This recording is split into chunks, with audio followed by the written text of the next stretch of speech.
Happy Holy Day, Moors!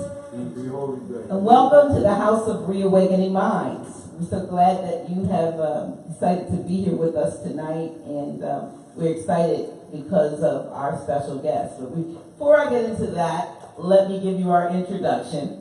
House of Reawakening Minds exists to provide for exploration and practice of spirituality in an enlightened community dedicated to have with us all the way from Rhode Island territory, the founder of The Rise of the Moors, author and lecturer, Brother Jahmal Bey. Let's receive him.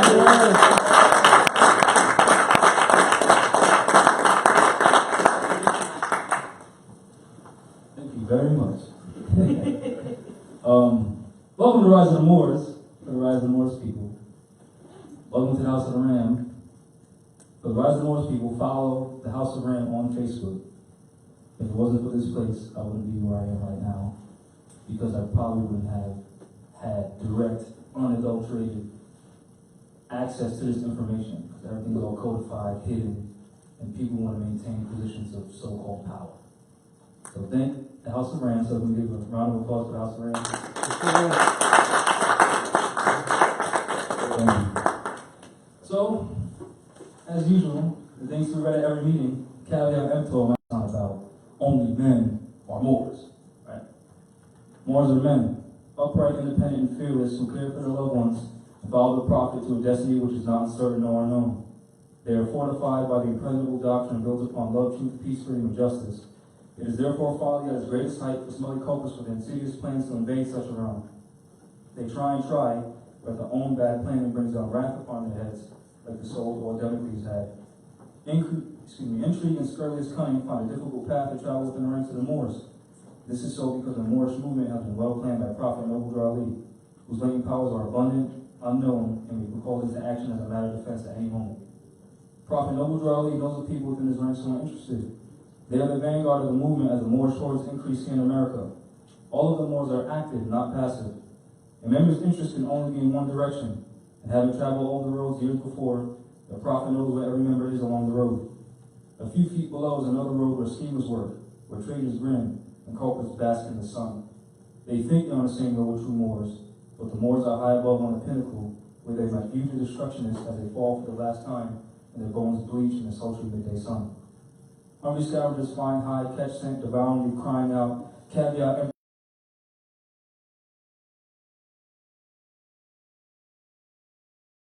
hurl themselves downward by their own works to the hawks away, to be proclaimed at every meeting. Islam. I'm glad to know that I have a few faithful Moors among you all, and I desire for them to know the truth and the divine truth. If there was a host of jealousy about me and the movement now by the same people of our side of the nation that claimed that I was only a joke and unreal. But now, since they have found out from the government officials of the nations of the earth that this is the only sole foundation that all Asiatics must depend upon for their earthly salvation as American citizens, they are working every scheme that they can to disqualify me, so that they may take charge of the situation. I've notified all these things to you long ago in the past. It is through the faithful Moors that are true to the movement and uplifting funds. The ones that paid their divine respect to me in the movement will be remembered. That is why I call upon all faithful Moors to increase their faithfulness to me, your prophet, and your divine Moorish movement. I need finance, and I need it badly. Never before have I needed finance so badly as I do at present, so I'm going to shove aside the discord that is facing the nation.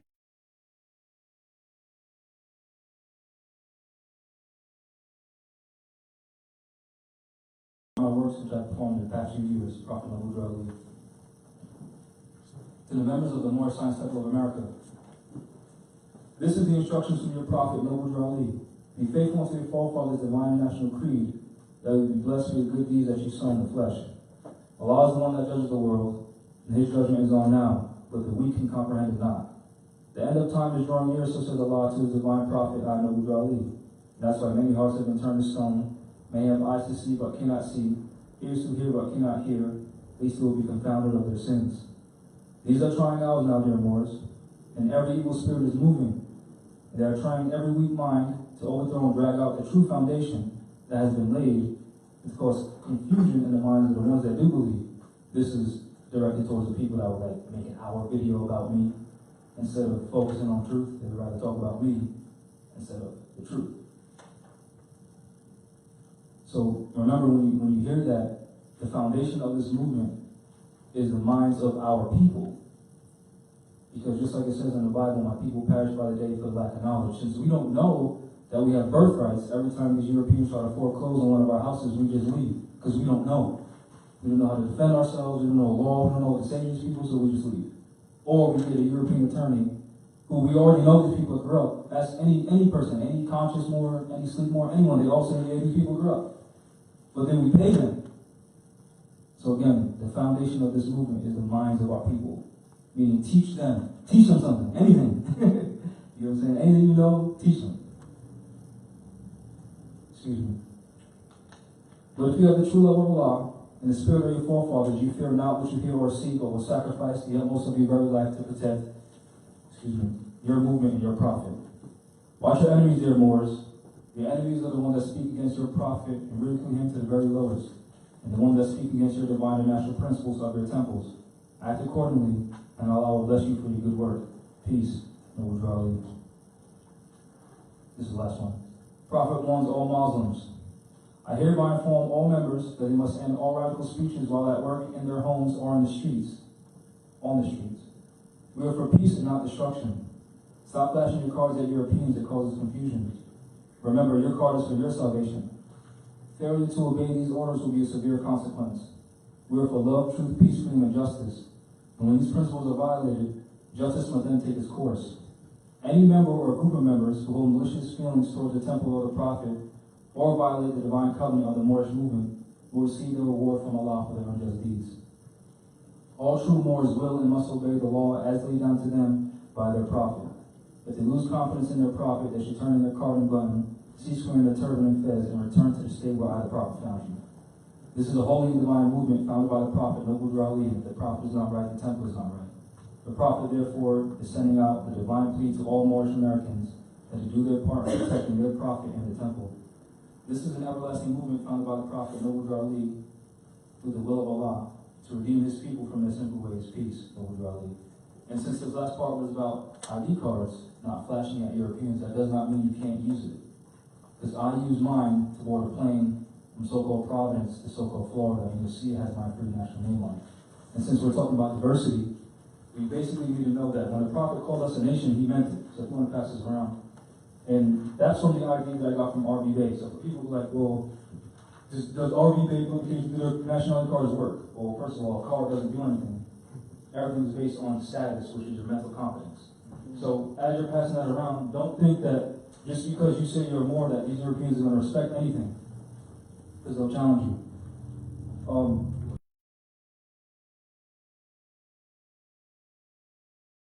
So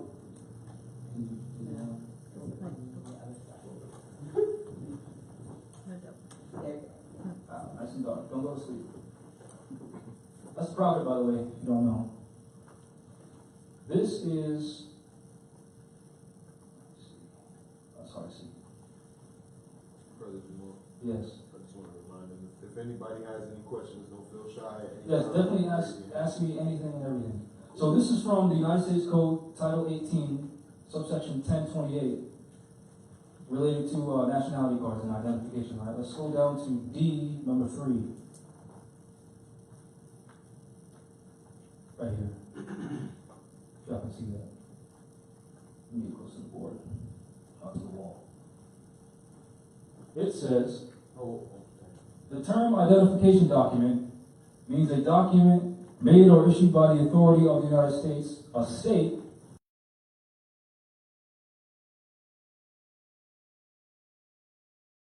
of national significance, a foreign government.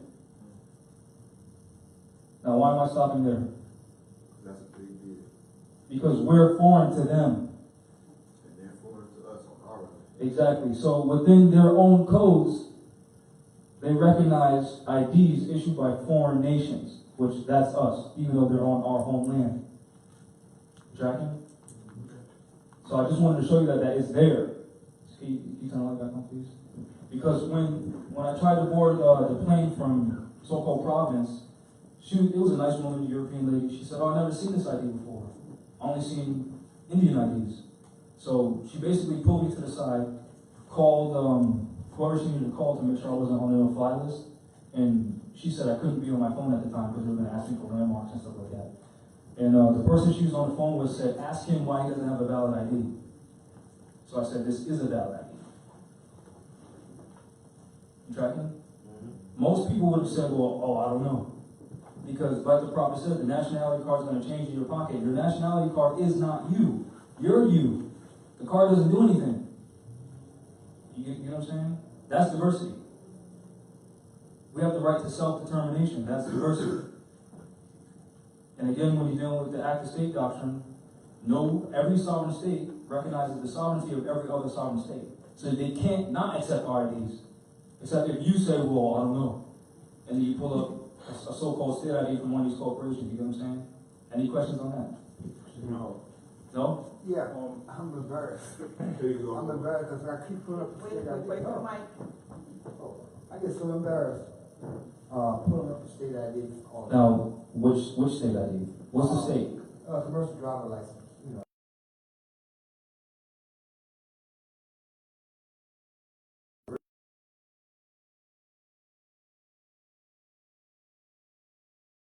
That's $75, $35 even. And then when they put that thing race, and I really believe What card? my nationality card, that you go online, they got some kind of a nationality card organization that sends it. And what disturbed me is race. And I believe, what I've learned, just a species. I don't like to use that, Well, our race is human. They make us think that there's different races. I mean, there are different races, cat, dog, elephant. Yeah. But amongst humans, there's only one race, and it's human. I thought that. So if we choose anything other than human, then human laws don't apply to us. That's why they're able to do whatever it is that they want to do to us. Contractually. But then when we're dealing with the divine side, every living being has a right to defend itself. Like if a bird's getting attacked, you're going to see that other bird fight back, right? Our problem is we refuse to fight back. Is it already to put race on your card? So my point is, when you see that, know they're trying to trap you into something. Because there's only one race, so why even ask the question? Yeah. / nationality, like that. Those are two different things. Yeah, those are two different things. Two different things. Yeah. That's what I want to So the human race is identified by different nationalities, like Chinese, German, Moorish. You know what I'm saying? Yeah. Our national identity is Moorish. Yeah. You know what I'm saying? Yeah. So what's your question? The only thing that disturbs me when I see race, it kind of reminds me of my state ID, all caps, like that. I know I used to drive a commercial vehicle, Well, here's the thing. What you're dealing with is the Christian Black Code of 1724, right? right. They made us think that we're their citizens. So instead of getting a license from the Moorish nation, meaning you're competent enough to do commerce, they've taken basically administrative jurisdiction on our land. So now we go to them. But you don't have to go to them to do anything. Right. You know what I'm saying? So for you to keep bringing that up, it's if you use that, that's because you agree. You don't have to use it. Other than that, if they force you, that's an entirely different story. You know what I'm saying? Also, when you're calling them a state, remember that a state is just a group of people bound together by common law, and you can find that in Black's Law Dictionary, 4th edition. So our state, this right here, all these Moors in here, this is considered our state. This is our nation state. These are our people. So we have the right to say, okay, you're going to be charged with administrating national IDs for everyone here. And then the Europeans have to recognize it. Now, how do we get them to recognize it? We all say, this is our ID, period. Everyone tracking? I know I'm talking to a bunch of conflict people. That's why I wanted this to be more of an open discussion where people can ask questions. Yes? Want to give them the mic? Oh, you go, sorry. What title and subsection was that? And you just read it on That was Title 18, subsection 1028, letter D, letter D, number 3.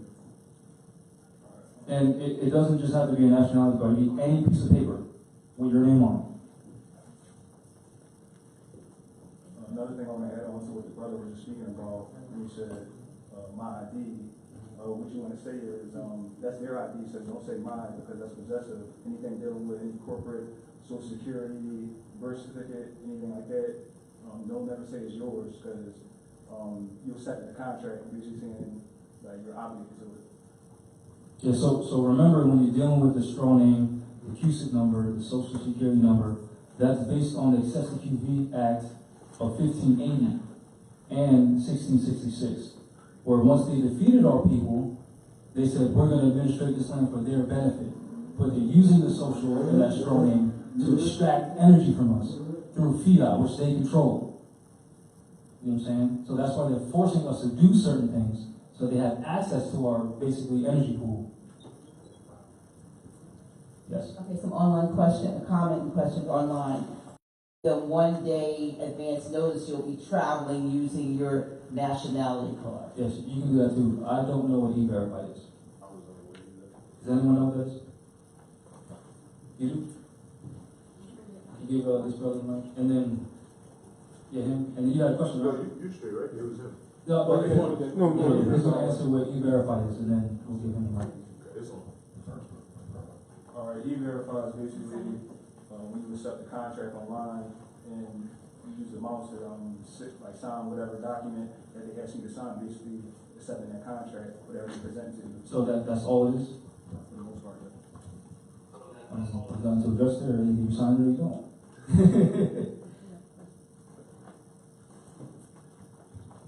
It's on. Peace. It's on. It's It's on. on. Brother, I wanted to ask about the U.S.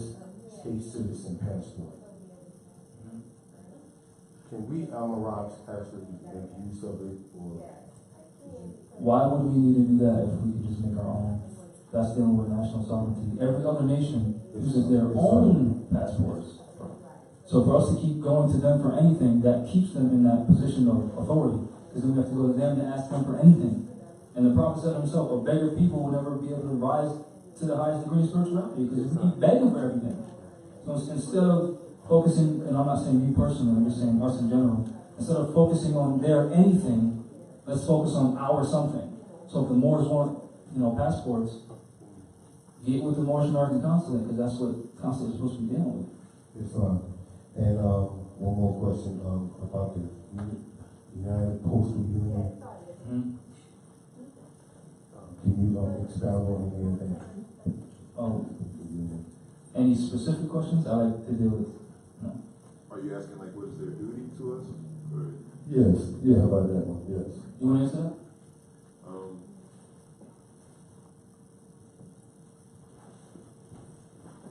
I would like to start by saying that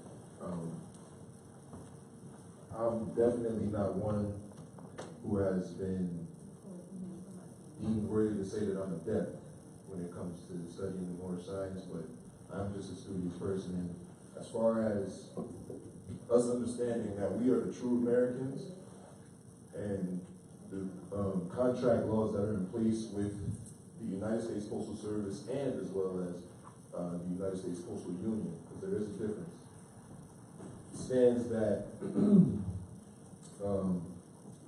there is some certain way of having your things sent if you're trying to certify mail or reach certain corporate entities without being feed for it. But I wouldn't sit up here and lie to you as if I know places right now that currently won't give you any type of hassle for it, or if you don't present the correct case law to present why, this is a service that we shouldn't be paying for, or things of that nature. It's Are you talking about tax A per Q? yes. Yeah. I forgot the name. Thank you. Yeah. But It's basically where you can send mail. I'm pretty sure it's TAXE PERCUE, and you can look that up in the United States Postal Service, and it'll pop up on their website. You want to share your story about Yeah, you're in the postal service. Oh. And the difference between the post office in your area, which is predominantly European, Yeah. and the post office in my area, which is the South Side province, and the difference in just service and how much, I guess, fight back you got when you did use the tax day curfew. Yeah, so at my post office, I wanted to try the free mail tax day curfew. And I think they're in their INN, if you just write on where the stamp actually goes, their INN code for the tax day curfew, and put your fingerprint in red, sign in red, then they'll go then and look it up and send it your parcel or mail for free. I do this at my postal service fine. They never give me a problem, they're always cordial. Now they address me as noble, they already know when I come in, they're just gonna stamp it and go ahead. I don't have to present anything other than their own code. But when I go to his postal service, it's terrible. They don't wanna check the book. They don't want to take the information, and I make it easy. I print out their information from their website and give it to them, so that they don't have to go look it up. But they always give me a hard time.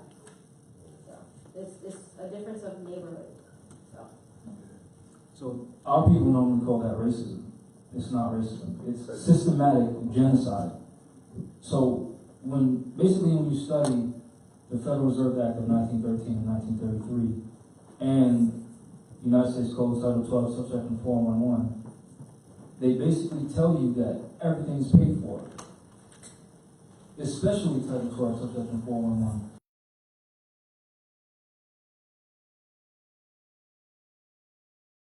The clerks. Yeah, someone else had a question?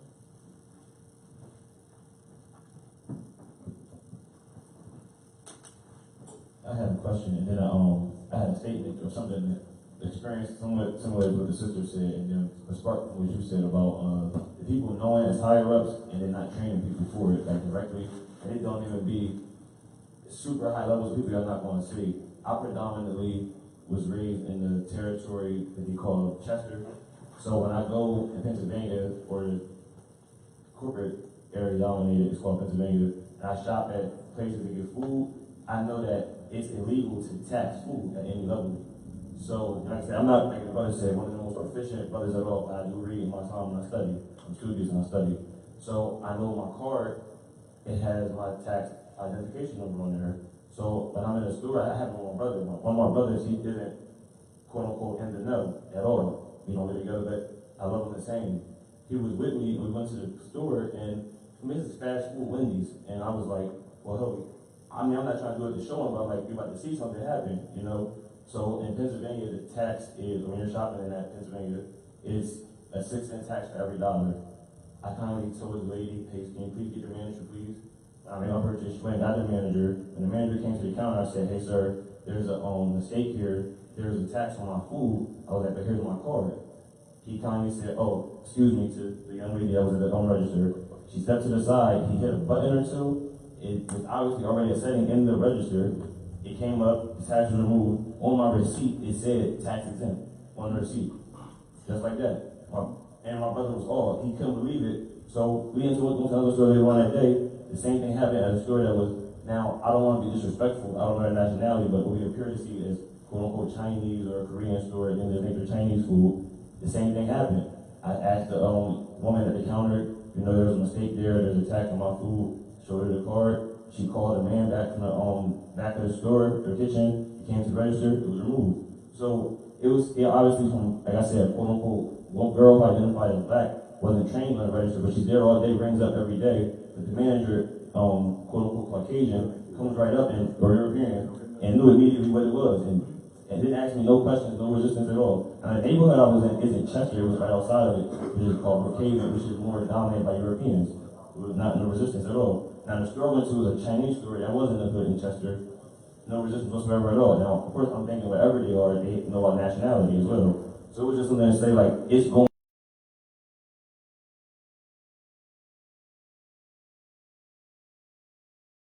And they recognize it. It's recognized. So anyone saying, well, Who recognizes the Moors? They wouldn't allow me to go on the plane if they didn't recognize the Moors. They wouldn't allow him to take taxes off if they didn't recognize the Moors. A lot of people take that position because they're afraid. They don't want to even challenge anyone on anything like, I want taxes off. They don't want to go through that. I just wanted to expound before that. In that situation, because I've been in that situation as well.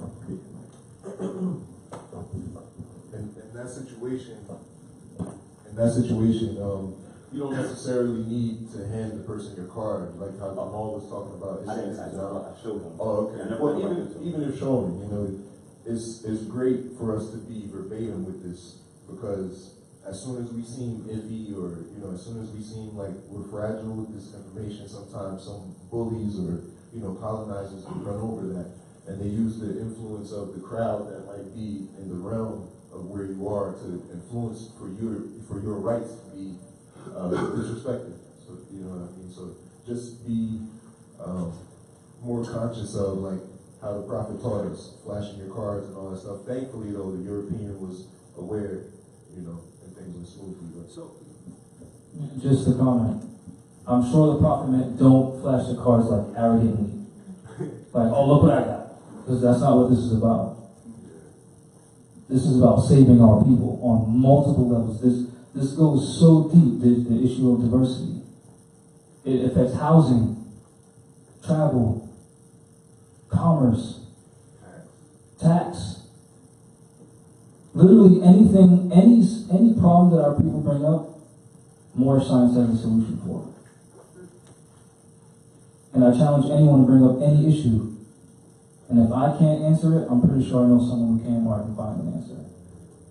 One of the things I like to do with our people, or at least on video, is I like to show them the Inter-American Declaration on the Rights of Indigenous People. I'm going to get the crowd involved. My lovely assistant over here, this beautiful young lady. Did you read Article 1? Want to read to the mic?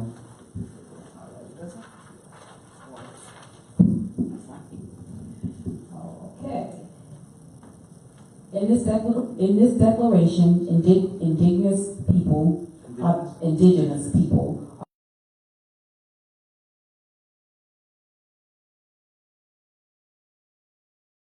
conquest and settlement of the territories of Europeans, in parentheses it says alternative I, as well as peoples brought involuntarily to the New World who freed themselves and cultures from which they have been torn. In parentheses it says alternative 2. So, does everyone know what the Inter-American States are, or the Organization of American States are? So, basically, the Brazilians, the Haitians, the Nicaraguans, the Colombians, the Mexicans, all of the Americas, they all came together and agreed on this. They just said an indigenous person are those who embody historical continuity with their land prior to European conquest, right? And then alternative number 1, they said, as well as those brought involuntarily to the New World, meaning who? So-called blacks, right? So this is saying that black people, so-called black people, are indigenous to this land, right? Then when you read the United Nations Declaration on the Rights of Indigenous People, Article 15, it says indigenous people have the right to nationality, which is what we're dealing with right now. Because our people have to beg these Europeans to find a place to live, whether it's through Section 8, whether it's through public housing or whatever kind, or whether it's through getting a mortgage. But when we read the rights of indigenous people, it says we have the rights to our lands and resources back. And they're charged.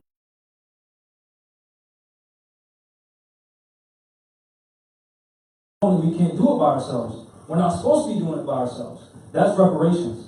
But if we don't stand together and say, hey, Secretary of the Treasury, for whatever so-called state you're in, state of Rhode Island, state of Delaware, it doesn't matter. It's all private commercial paper. Give us some type of voucher card so we can get in this building and fix it up so we have no more brown people sleeping on the street. You get what I'm saying? And I don't mean to yell at y'all, but this problem it's insane. There should be no reason why there's any brown-skinned person sleeping on the street. Here, when this is our land. You get what I'm saying? That's one of the ways I like to teach our people, you're not black. You're at least claim indigenous, at least do that. Because it says it right here. So you can keep the black history, keep that you was brought over here as a slave. I did research on my family tree. I was asking my mom for different names. I haven't found one slave. All my family comes from the South. The Anion, the so-called Cherokee. That's where my family's from. That's me doing research, not some DNA test from some European that said, oh, well, you're 12% African and you're 12% American and you're 20% black and you got some whatever, you know what I mean? None of that bullshit. Excuse me. None of that BS. That's BS. Why would they tell you that, oh, this is your land? Then they gotta go home. Because this is what they all know right here.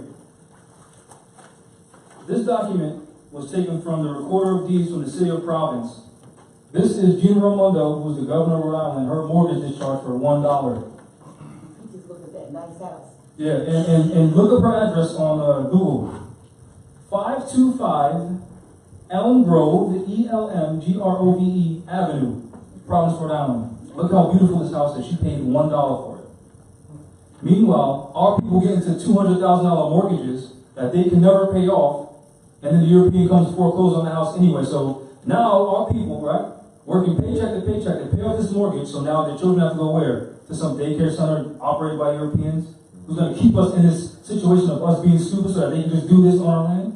Right? I'm going to read it to you, and feel free to pass it around. You'll feel that it's embossed from the City of Providence. City clerk. Meaning Europeans do this, and they know this on our land. Because we're not doing it, and we don't know it. Keep thinking this is a game. This is a release of mortgage / deed of trust. Know, all men, by these presents, that the undersigned for and in the consideration of payment, in the consideration of payment, did I say payment? No, I said we considered it. The consideration. The payment of indebtedness secured by the cancellation, did I say pay? Oh, cancellation of all the notes, thereby secured in the sum of $1. The receipt whereof is hereby acknowledged, does hereby remiss, release, satisfy, convey, and quit claim onto Andrew K. Moffett, who, that's the first lady, that's the first husband, who he's in charge of medicinal cannabis in so-called Rhode Island, so they're just dominating everything. And Gina M. Raimondo, who's the governor of Rhode Island. Tenants by the entirety, heirs. Let me ask you something. Wait a minute. Is this Europe? No. So how can they be heirs to America if this in Europe? That's cheating. That's the cheating and conversion. So let me read that again. Release, satisfy, convey, and quit claim onto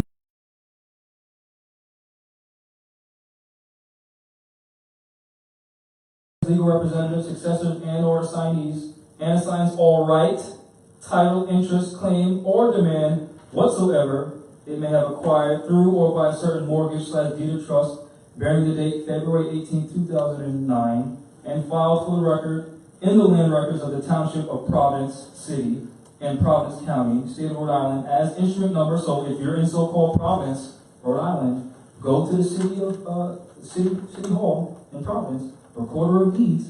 It's on the 5th floor, Construction 508. Speak to John A. Murphy, who's also the city tax collector, or just speak to any clerk and then type in G. Ramondo's name. And just this. It's public information, right?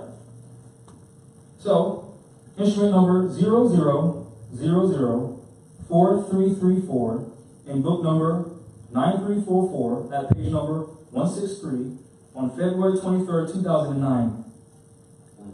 She stopped paying her mortgage since 2009. She had to have a plan. No, it's not an adverse claim. It's, right, you and I are in China, right? We're trying to conquer the Chinese people. We already got stuff on lock. So I already know, by you keeping secrets, I can keep you in power, and I'm a mortgage company, right? And you're running for whatever position. I'm going to say, okay, since I already know you're European, I already know what it is, you can go ahead and discharge that, as long as you don't teach the niggers, or the so-called Chinese, whatever you want to call them. You get what I'm saying? So they all know this. They're all in cahoots with each other. That's why it works. It's not that they know some special information. It's not. If you're my boy, I'm looking out for you. That's what it is. You know what I'm saying? Now, I'm going to put this on camera.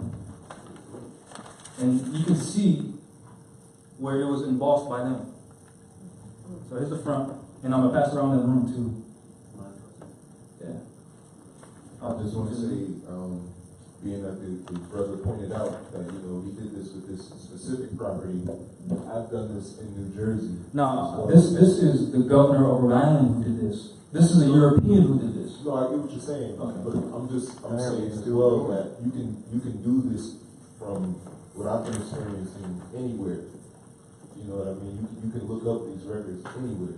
It's not just that, yes, he's very studied up and he's here to teach us, but don't be afraid to do this yourself. Don't be afraid to enforce constitutional law. You know what I mean? This is nothing but. They're doing it. He's not sitting here. They're doing it. This is the governor of Rhode Island. Look her up. She looks like the Wicked Witch of the West. I'm serious. I'm that serious. Pass this around, please. So meanwhile, these Europeans are doing this. Our people are struggling living paycheck to paycheck, going through Section 8, begging for something. And instead of going to these people's offices, where all these buildings are public, City Hall is public, State House is public, instead of us going there collectively like this and saying, hey, I checked City Hall, how come Gina Romano discharged this $2,000 mortgage for $1? Meanwhile, we're living in the projects in the ghetto, struggling. I don't want to get too personal, but all of us went through this. You know how many times we had to shower at grandmother's house or cousin's house because the heat was off, because the hot water was off? These Europeans ain't going through that. They're not. So for anyone to dismiss this information or say, oh, we ain't Moors, they're sellouts. Period. And for anyone to not get with this it's wrong with you. Because I got a grandmother, right? I'm not trying to have my grandmother spend the rest of her life paying off a mortgage. I'm not trying to have my nephew spend his entire life paying off a mortgage to some European on his land. I'm not dealing with that. You get what I'm saying? So please, look at it. Don't believe me. None of that's my handwriting. Go to City Hall and look for yourself. Go to your City Hall, whatever city you're in, whatever county you're in, and check. Look up any John Doe, any John Smith, look at anyone's name. And you'll see all their stuff. These Europeans do this. Challenge your servants. Someone had a question? Yeah. It's not a question, but we talked about this earlier. I've done the same thing by mortgage. But I've used the Fair Debt Credit Act. If you look that up, they have what lies in your debt, and it tells you how to file the paperwork. What's the name of it, bro? Fair Debt Practice Collection Act. That's what I use. Was that an act by Congress? So what they do is they try to make a diversion to get you away from just saying quit claiming. What more process do you need than saying, okay, you're a European, this ain't Europe, you can't be a landlord, so therefore you're a feudal lord. What am I paying you for? What more do you want from that? You get what I'm saying? It's not as hard as people are making it seem. You get what I'm saying? But in that case, do we need to have that? No, there's no process. You telling them, quit your claim. That's you telling them to do it. That's the process. That's it. What you see with that document, that's just so it's on the public record that mortgage company isn't going to attack this person's house, because when you get into a mortgage, they put it on the county record. You get what I'm saying? And even when they do the intent to foreclosure, they put it on the county record. They put everything on the county record because it's public record. Even though it ain't public because they're asking you for private commercial paper, but it's de facto because the Moors don't do it. Meaning it exists in fact, that doesn't mean it's lawful. It just means it exists in fact because civilization has to keep running, so that's what it is. But remember, when we're dealing with equity, fairness, that's all equity means, fairness. When we're dealing with what's fair, if they're asking for private commercial paper, they take on that debt. But if you agree to give it to them for whatever reason, you want to argue because chump change or whatever, that's on you. You get what I'm saying? What we need to realize is first study this information, and then realize what we can do in numbers. You get what I'm saying?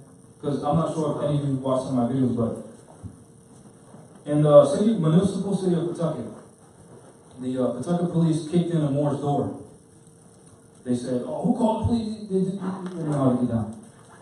Said, don't call the police. You ain't welcome in my house. So the police kicked down his door anyway, right?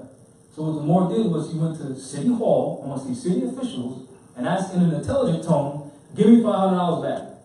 Because your municipal agents damaged my property. They was giving him fight back. Then what happened? 5 more showed up to City Hall, sat in the same room with these Europeans, and just like the prophet said, the Europeans ain't folded until they stare death in the face, and I was at the table like this. Then, right, Bob walked in the room like, oh, this is for the so-and-so matter, we'll deal with this first, with a stack of paper like this. These are issues they had to deal with. Just because we were all in that same room, they said, oh, we'll deal with this first, and they gave him his $500 back. Write him a check. It's that simple. There is no process. You know what I'm saying? There's certain things that we can put on the public record for liability and stuff like that, but there is no process. It's all what we create. You know what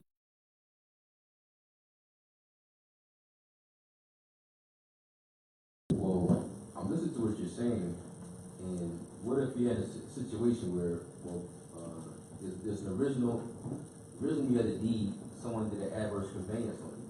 Mm-hmm. Now, if you did, would you do that process to now make them the tenant and get them out? Yeah, you have to be more specific.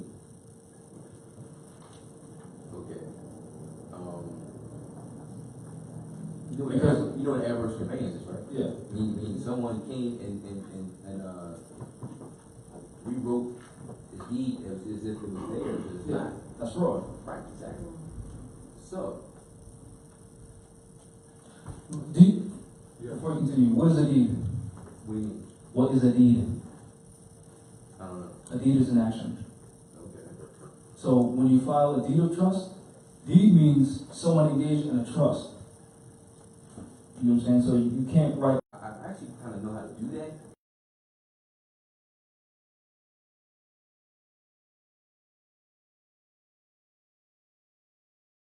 Is he alive? Can anything dead own anything? Okay, so use that basic common sense and don't ever say that again. You know what I'm saying? Because that's just, why is that in your head?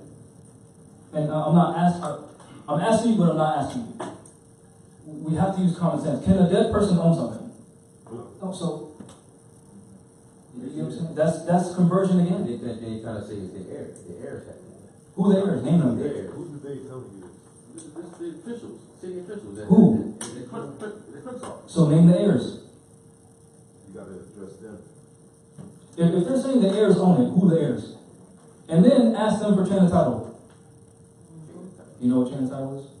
Yeah, it's when it's been transferred. Yes. Right, recorded. Yeah, to make sure that they're the holder in due course.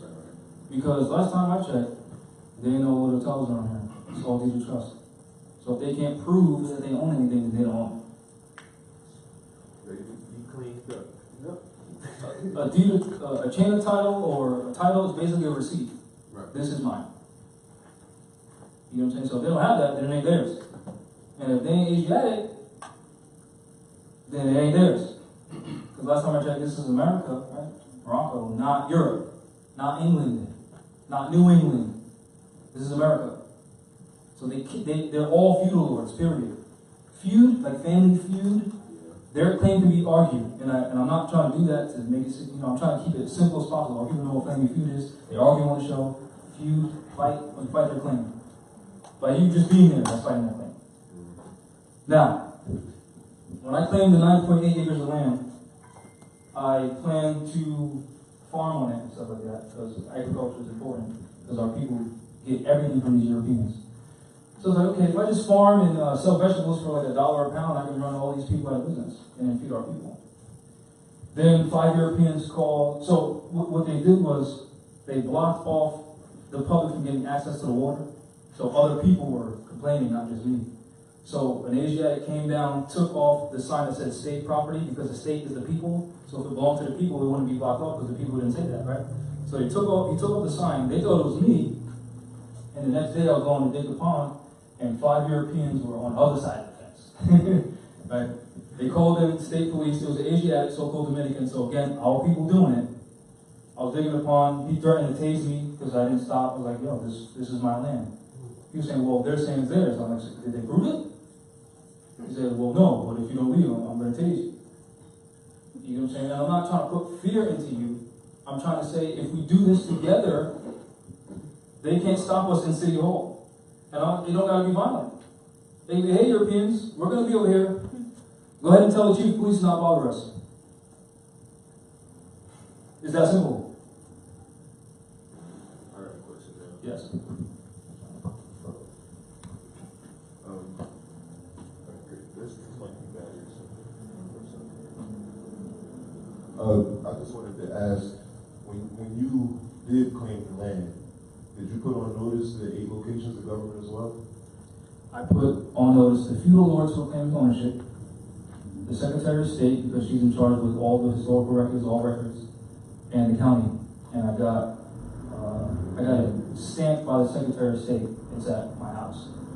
The issue is, when I was leaving the bond, I didn't have that paperwork, and I was being threatened to be tased. So I'm not dealing with this. Then at the time, I had just started learning. So I was like, I can either fight with these Europeans by myself and lose, because there's a lot of them, right? It would just be wasted energy. Or I can teach people. Because when I teach the people, I can say, okay, y'all ready to do something? All right, let's do this together now. You get what I'm saying? Because they try to scare me, like the policy force was yelling at me and stuff like that. And I was like, I was in the Marines, so that stuff don't work no more. Right. So he started getting nervous, because I wasn't scared. So he was afraid that I wasn't afraid. You get what I'm saying? So then he started reaching for something. I was like, what? You about to shoot me right now? Anyway, long story short, walked home, started crying. And then my mom see me walking in the house, I just felt defeated. You know what I'm saying? But what I was learning was, it doesn't matter if I'm not afraid of these people. It doesn't matter if just me. We matter. Yeah. You know what I'm saying? So if we can get out of the I, me, then we can go to City Hall and do something. We can go to the State House and say something. You know what I'm saying? Because if we just keep going by ourselves, I'm telling you from experience, it don't really mean nothing. I mean, it means something, spiritually, divinely, because, you're fighting a beast, has many heads, and it takes some type of fortitude to not be afraid of that. But that's just the beginning. Once you get past that, then you'll quickly find out it doesn't matter how much you know and what you know, and you can say it so many different ways. Without the people, you're nothing. In certain situations, because you can contract by yourself. But when it comes to like housing for our people, to get our women out of Section 8, my aunt was telling me back in her day that Europeans used to go to the projects and inspect like the cleanliness of the housing, but they would look under the bed and in the closet to make sure that the male wasn't in the house. So now we're talking about the Willie Lynch syndrome. Willie Lynch man, we're trying to remove the male figure. You know what I'm saying? So to alleviate all of that, we say, okay, city officials, we're fixing this up for our people. Actually, excuse me, you're fixing it up for our people. Since you gentrified and destroyed our nation, go ahead and fix that, reparations. So this just touches everything. And again, it doesn't matter what you know. It matters what we know and what we do. Because if I just know something and sit down and nothing will happen. Because if I know something, I just sit down and do nothing, I might as well just get a book. Say that again. You know what I'm saying? That's why the prompt said active more. You have to actually do something with this. Just go to City Hall and research something that's doing something. And until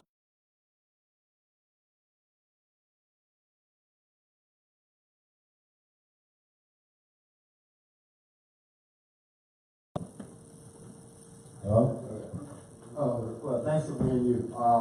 This is all I got. House of Reawakening Mind and House of Tunes, you. And I had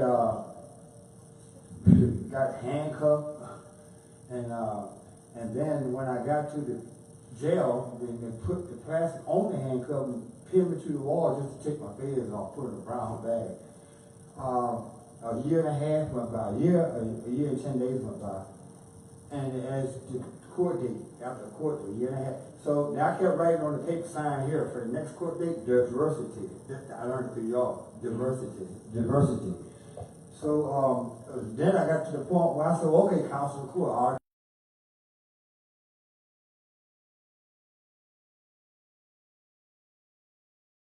commissioner, you know, like that. And so, I was trying to use the language was solid, but just to do the best I know how. I mean, without y'all, I'd be really going, but some bad things had happened.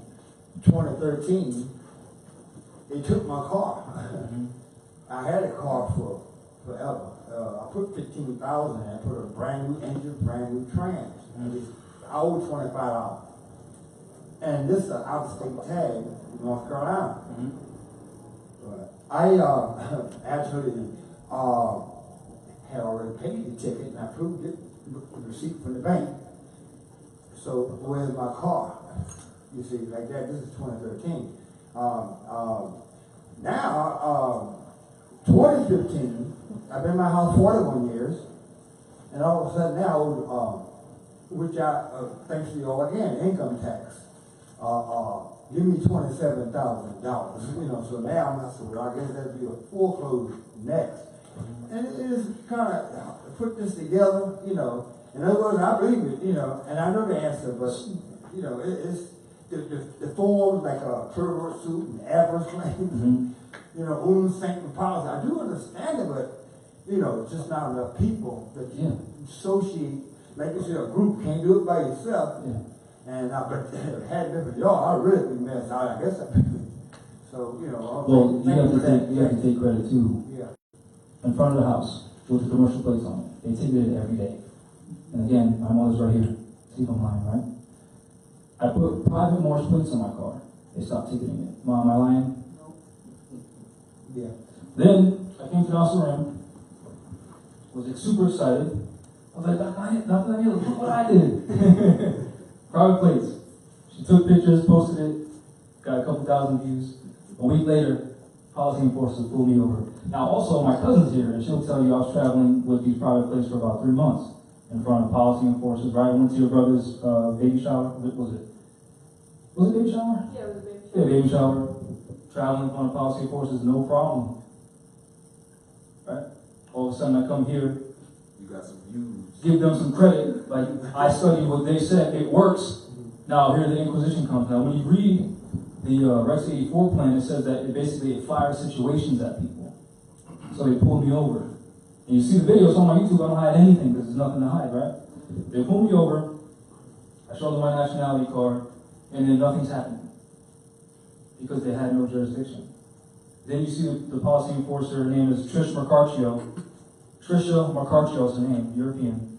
She's from the Connecticut, I don't want to say state police. I think they're marshals, martial law, right?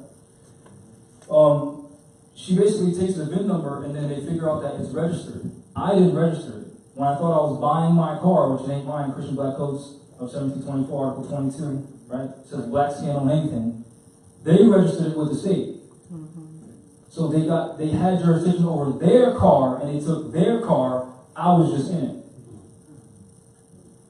You know what I'm saying? So we actually need to face reality and stop saying my car ain't yours. That's just being honest. And I had to, in that situation, I was like, I was wrong. Believe it or not, they smashed their window and took me out. Is everyone following? Yeah. So that's it for the car situation. I already know how it is. It ain't your car. I mean, I would apologize, but it's not my fault, it's their fault, right? When it comes to taxes and stuff like that, can a foreigner tax you on your own land? Do you know what a closure is? A closure of a contract, do you know what that is? Foreclosure. No, a closure. A closure is when you sign a contract, meaning the agreement is done, you agree. Finalized, that's a closure. So can they execute a foreclosure? For means before, right? Look it up in any dictionary. For means before. Can they execute a foreclosure after you sign something? No. What they do. So now they're challenging you. The argument is already. We're attempting to do a foreclosure. What is the person going to do? And then us being incompetent, we think that we owe them something. You know what I'm saying? So challenge their claim. No. Challenge everything. Who are you? Who are you? Are you the holder in due course? Show me where, from your account, any gold or silver was transferred to any alleged account that you claim is mine. Prove that to me. Right? Here, you can do this multiple ways. Because when you read a mortgage, you'll say mortgager. Does anyone know what a mortgager is? No. A mortgagor is the person who owns the estate. So they're telling you on a piece of paper that you own the estate. You know what I'm saying? So you're the mortgager. You're basically putting your house up as collateral to pay off a debt. What debt? Is that what I'm tracking?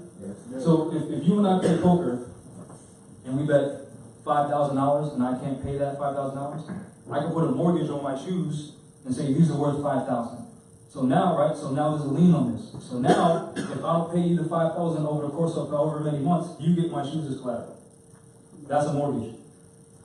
And the foreclosure is supposed to be before you sign the closure, meaning you're just collecting the debt immediately. But we don't know that. Is everyone tracking?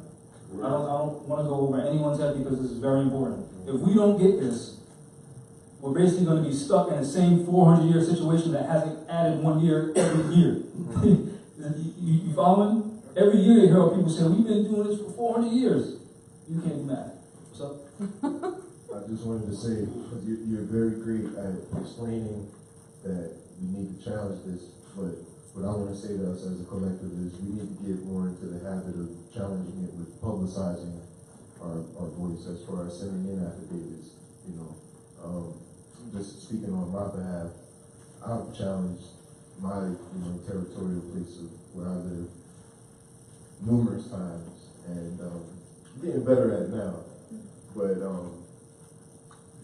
the complaints stop. They really do stop, and there's power in the case law. Just study the case law, and it truly will set your situation free, depending on what it is you did. The power is in you. The case law is just stuff you can read. The power is in you. You know what I'm saying? Knowing it is fine, but if you don't know that it's within you, it doesn't mean anything. And try to make sure that you know this is very simple. It's not. Nothing about this is complicated. Anyone trying to make it seem like this is complicated is lying to you. Because it's not. This is our land, it's not theirs. Okay, got that in check. So why would I pay them? Anything, for anything. Food, shelter, housing. It's that simple. The other half is us going to them and saying, go ahead and discharge this electricity bill, because driving on 95, right, you'll see these crazy mega solar panel farms, which means they're getting free electricity, so what am I paying for? And we could just use that basic logic. You know what I'm saying? So use common sense. Just like in the Bible says, observe all things which I command you, along with you always look, and you'll see. They got solar panel farms. It's free energy. What are you paying for? Yes. It's sorry. Just real quick. Based on what you just said with the solar panel farms, I just want to say, when you think in terms of that we're technologically probably 500 to several thousand years behind what our ancestors knew and had, when it comes down to the energy, we're paying for, there are sources, like you said, there are free energy sources that exist and have existed, and we have not gone backwards, but it's been those in so-called power who said, things like when Tesla and others came up with these other things, said we'd rather kill you than allow, what you've revealed that was ancient to come forth, because somebody's got to get paid. And so we're still dealing with a lot of things that, there are things that exist that have been suppressed, even down to, I was thinking today about how they're killing us with technology such as the cell phones.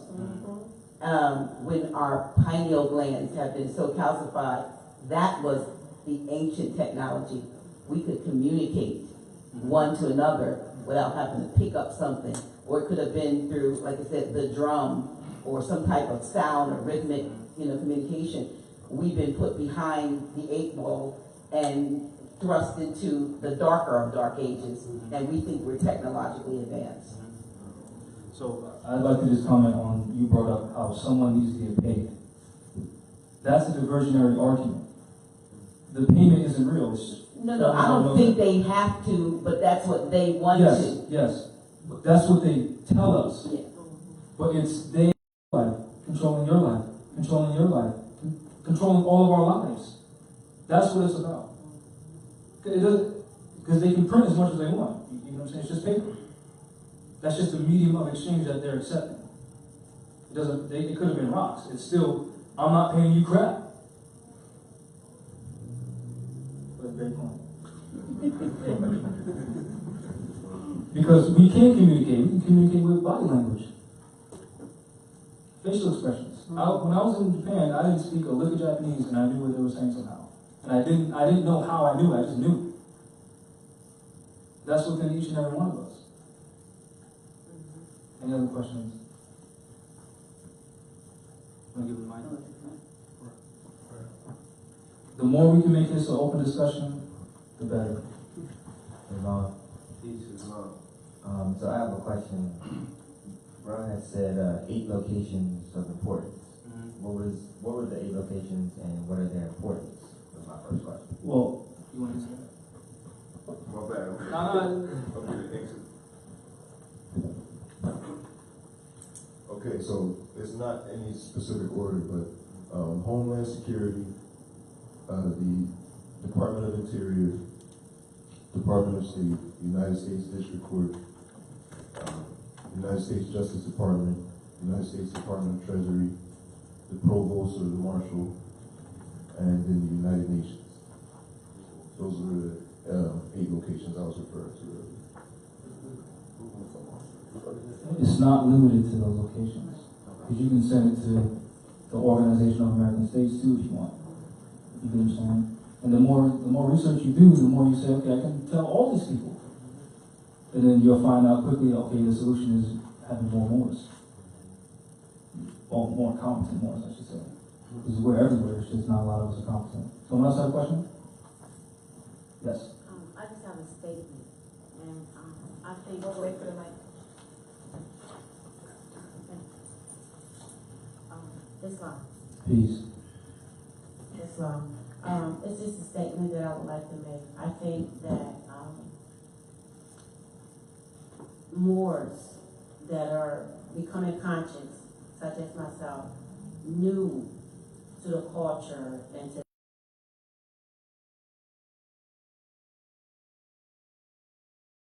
going around, and I'm trying to catch it and define it and things like that. I think we need more workshops to fill out documents and to actually see it and go through it and do it and touch it to understand what is being said so that we can study. Can I interject? So this is how I studied. I found out Taj. I watched all of his videos on YouTube at the time, all of them, over and over and over and over again. Then I figured out, okay, there's a law library somewhere. So I went to the courthouse, asked the clerk, "Where's Black's Law Dictionary?" She took me to the dictionary. Then I started to read. You know what I'm saying? So there's certain things that we have to do individually. Because how many classes has Taj done? How many classes have I done? How many classes have Abdullah done? It's all on our individual capacity to study and comprehend for ourselves. Because I can tell you something.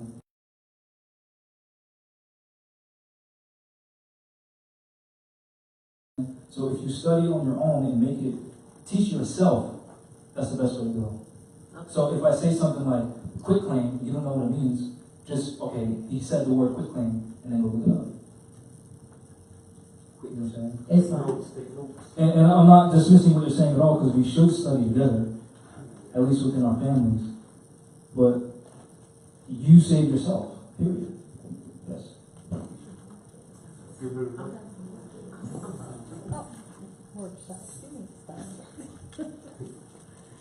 Islam. One of the things that I would definitely say starting out in this movement is the most important thing you spoke about was reading.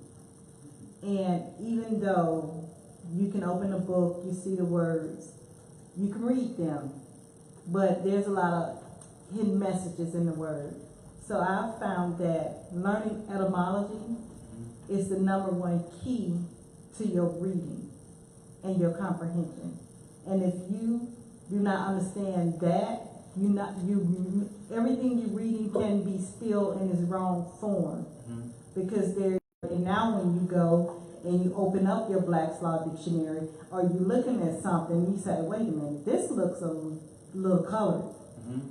And then you can dig a little bit more deeper and say, oh, this is what I'm looking for. So most importantly, etymology is the number one key to your reading, because our reading, the foundation of our education, honestly, is tainted. It's been tainted from the foundation of the colonization to turn everything upside down, inside out, for us to forget and not know who we actually are, how to speak our language, our cultures, our understanding of that. So now we have to go back to the foundation, and the foundation is the true origin and science of the word. And if you're not getting that, you're still reading in the wrong mindset. You know? So there's a difference between connotation and denotation.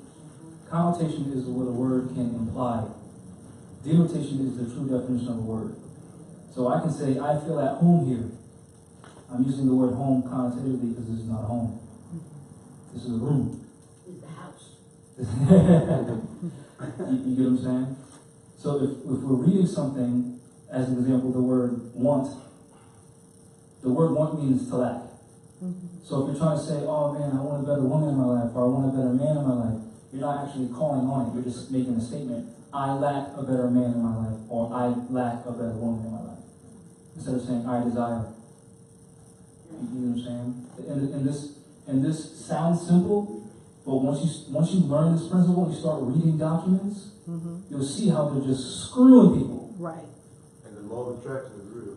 Yeah. And once you study etymology, I've seen a class that Brother Abdul did on the consonant, sound, and language chart, which will help you understand etymology even further, and just phonetics, which is why they call us Phoenicians. Yes? I'm sorry, Excuse me. I've been studying stuff for a long time, and I realized that in 1982, you correct me if I'm wrong, in 1982, Vatican came and wrote all the dictionary companies, rewrote the definitions and put out Webster's. I'm not sure about that, but I do know, in harmony with what you're saying, that after the fall of Granada, they started to burn books. And then when I remember in high school, when they was telling us about the Indians, when they came here, they did the same thing. They burned books to keep us dumb. Like crusade. You know what I'm saying? Yeah, that's the Inquisition, that's the Crusades, that's the Index Librorum Prohibitorum, Index Librorum Expurgatorius. That's exactly what that is, to keep us in this situation, to keep us mentally incompetent, which is what the word minor means and minority means. So I'm not sure about that, but I know that doesn't sound foreign to me. Yeah, because I'll give you one example. When, you know how they put fluorine in the water, so-called for treatment? Fluoride, fluorine, well, it's really fluorine. And in the books it says, oh, it's something to help your teeth. That's a lie. In actuality, fluorine is an odorless, colorless poison, which also helps break down the immune system. So, right, so like I said, I started not reading any books from past that time, definitely not at Webster's, and then really reading anything, more so getting more acquainted with Black's law, because in that they operate under ancestral trust law, so in order to be on the same language level, because really it's not a language, this is dog Latin. Okay? What language? This is so-called English language that we speak. It's dog Latin. Hard German. Right, it's dog Latin. It's not our language. It's one. We restricted our heritage and our language and our culture. But English isn't their language. It's not. It's our language. It's our language. Actually, what I'm saying is it's not our language. So hold on. So now, since we're talking about English, German, and all these languages, there's something called Proto-Indo-European. Proto means before. So before Indo-European, or the family of languages that we call European languages, like Dutch, German, French, all that English, there existed a commonality. It's African. Look up grammar for yourself, and you'll see. So it's our language, period, because it's all based on our language. So if the foundation is more science.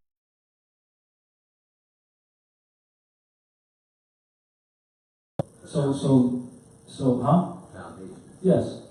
Which again, when you're dealing with, even if you see the word Phoenician, it's more science. Pheno, phonetics, phone, sound, Etian, I-A-N, one skilled in. Phoenician is one skilled in sound. It's not a people. It's what we did. Well, wasn't it before it was even any language, there was this vibration? Sound. Right. So that's why I said when you study the consonant sound and language chart, consonant sound and language chart, you'll see, like, as an example, that B, V, and P are all interchangeable. So when you see father in English and Vater in German and Ptah, it's the same thing. Or when you see God, Theos, in Huta, it's all the same thing. When you see the consonant sound and language chart, G and H are gutturals, so they're interchangeable. So when you say God, you're saying Huta, which means to invoke. You following? So if you want, write that down, consonant sound and language chart. A consonant is anything other than a vowel. But all I'm trying to show you is how to track that. So you're not confused with, well, we're speaking of European man's language. No, you're not. You get what I'm saying? So they didn't really strip us of our culture. They let us think that they did. But this is our culture. Absolutely. So wait a minute. When I say culture, does that mean our original language? We have another language. Yeah, and I just told you how to find it. Use etymology, use the consonant sound and language chart, and you can see, right? Because when you look at hieroglyphs, it's all based on nature. Right.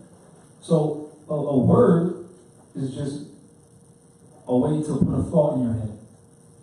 You get what I'm saying? So when you look at hieroglyphs, they're putting images or thoughts in your head. That's all words are. Yes. And just while the brother is mentioning etymology, you definitely want to get you a book, hardback, and something that you can certify and verify, definitely be studious. But don't psych yourself out. In the meantime, like, there's a great, on my study, etymology website. It's literally etymonline.com. You can pick these words and look them up. And the reason I thought to bring it up is because he mentioned Proto-Indo-European.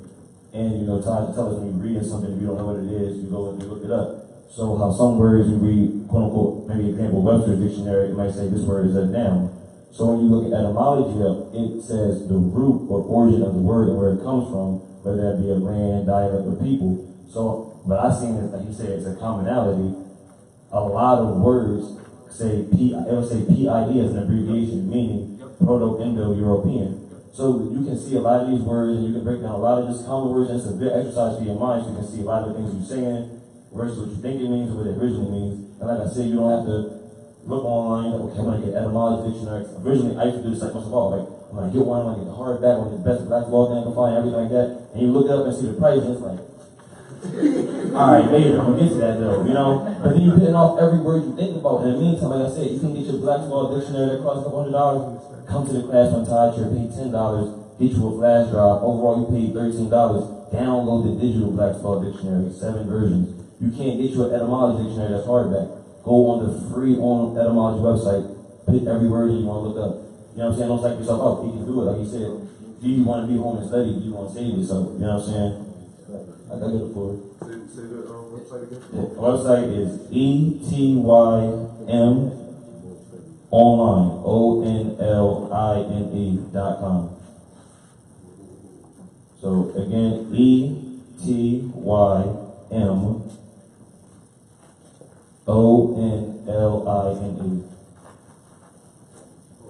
I use that website often. Sometimes I put a few pages, so Bookmark. type that in. You have a question? So, do we all understand how this ties into diversity? Okay, so you say yes, how so? Language. More specific. Well, okay. We know the 3 primary issues at law, right? What are they? Jurisdiction is the second one. Nationality. Status. Status is the first one. Non-territorial subject? Now, you're talking about the different classifications of jurisdiction. I'm talking about the three prominent issues of law. We got status, jurisdiction, what's the last one? Status. The matter. That's jurisdiction. Adjudication. Yes. Now, what does jurisdiction mean? Break it down. Juris means what? Or JUS or IUS means what? Juris mean, study of, law, like, Not the entire thing. positive law. Did I say jurisprudence or jurisdiction? Jurisdiction. Yeah, jurisdiction. Juris. One who knows. Juris means right or positive. Diction means words. So if the second issue of law is jurisdiction, you might want to know which words you're using. That's why we're talking about etymology, the consonant, sound, and language chart, phonetics. Is everyone following? Because I'm getting some faces that are kind of. We good? You sure? Yeah, run over it again. All right. The three prohibitions of law. I try to write big with the pinky up. That's what I'm saying. Status. The second one is jurisdiction.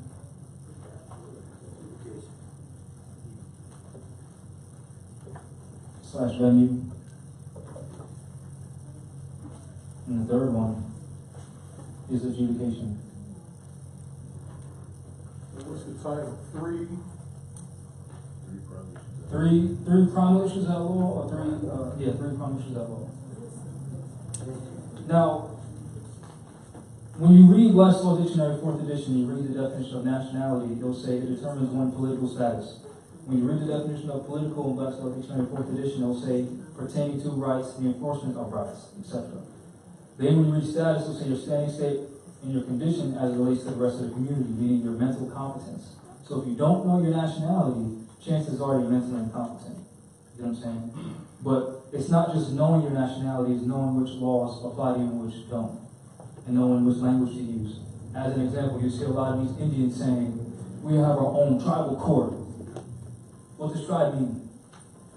So you're saying you have family court, so can you try a crime in family court? That's jurisdiction and venue.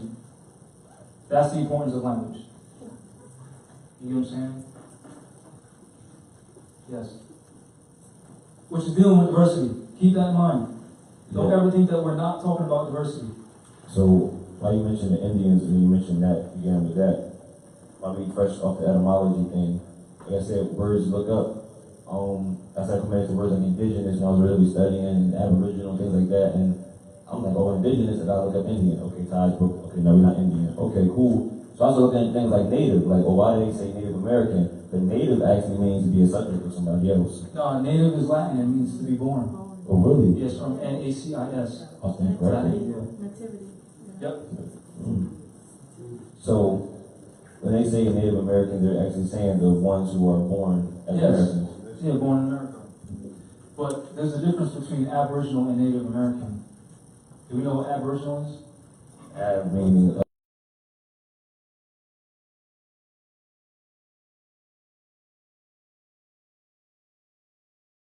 from, let's say away from, right? When you look up the etymology of it. Aboriginal means from the original. That's what it means. Now again, it's important to know this, knowing the definition of words, because again, dealing with the Indian thing, they'll say we have aboriginal title. And they'll try to say that's over a allodial title. But if you have from the original title, that means you don't have the original title. But they'll throw words like indigenous and aboriginal to get our people stuck in this game where they maintain their gatekeepership and say who is and who's not part of the tribe instead of telling you what an allodial title is so you can take charge of your own life. So again, diversity. and in the question, I said, the question about diversity, I was in a bank and I seen a banking institution and I seen a quick advertisement on their little television that speaks about Donald Trump said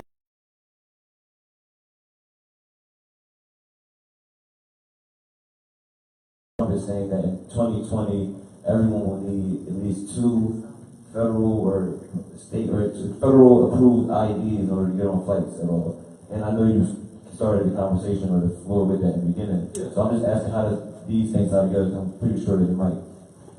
Exactly what things? Sorry, more specifically, will people that do not claim a nationality that sign on with, a commercial identification or commercial cards to identify themselves be able to travel? How will that how will diversity affect people who do have nationality cards that come travel? And in which ways could you see possible error, and then also which ways it could be gracefully accepted? You know what I'm saying? How we can use it and exercise those things. So, first, what does federal mean? Not you. Oh my God, Ethel. Contract.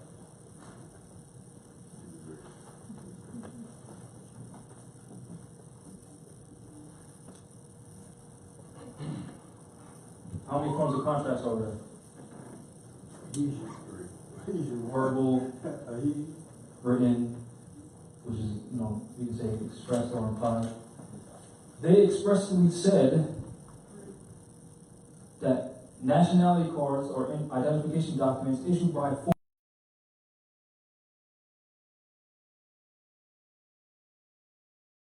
as far as the people who want to be black, Negro, colored, Indian, West Indian, Hispanic, Latino, whatever that is, as far as those people, their message is to tell them what they can and can't do.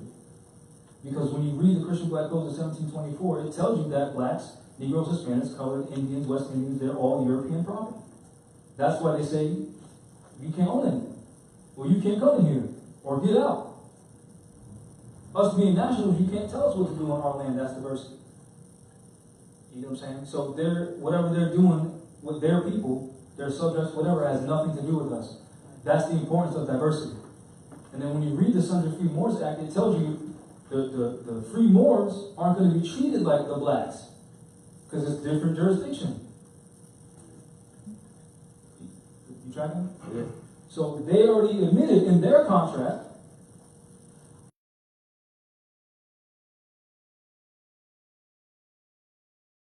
saying?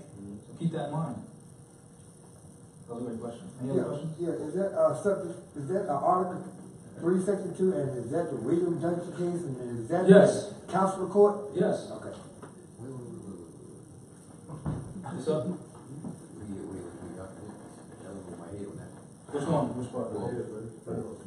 What he said, and then prior to that, I see you got something up on the board, or I can't really see it. Yeah. It's like, So this is what I started with earlier. Can you hit the lights, please? I'll read it again.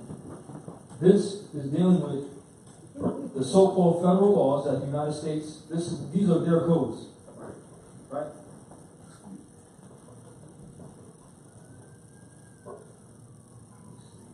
I know, sorry, see, feel free to walk up to the wall and look at it. So this is Title 18 of the United States Code, subsection 1028. Is dealing with fraud and related activity in connection with identification documents, authentication features, and information.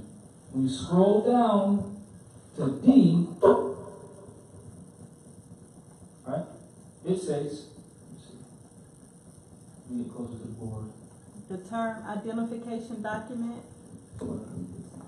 means a document. You want the mic? Can someone give me I the can mic? get it.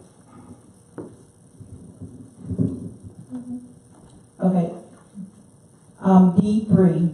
The term identification document means a document made or used by or under the authority of the United States government, a state, political subdivision of a state, a sponsoring entity of an event designated as a special event of national significance, a foreign government, political subdivision of a foreign government, an international government, an international governmental or an international quasi-governmental organization which, when completed with information concerning a particular individual, is of a type intended or commonly accepted for the purpose of identification of individuals.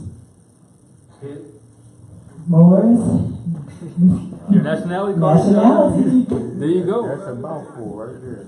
So it's basically telling you that an identification document, as long as it contains particular information concerning that individual, is a type intended or commonly accepted for the purpose of identification of a person. And it says, a document made or issued by or under the authority of the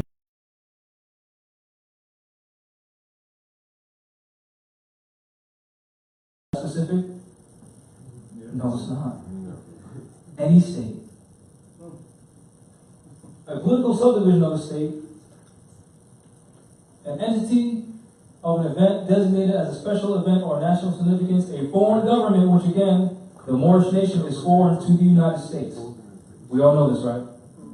So for those of you who don't know, when you read things like the Treaty of Peace and Friendship between the Moroccan Empire and the United States colonies, again, the treaty between the Moorish Empire and the United States colonies, it already tells you that we're two different nations.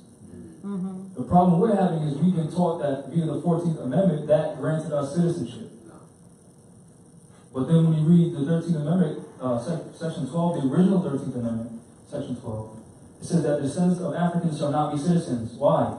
Because the citizens, or the natural inhabitants of the land, can't be citizens. Documents from the Library of Congress.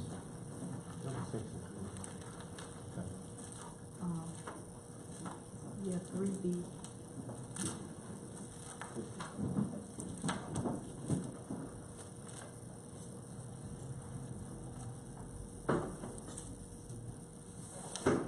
This is from the Congressional Globe, the official proceedings of Congress, published by John C. Rives, Washington, D.C., Saturday, April 9th, 1864.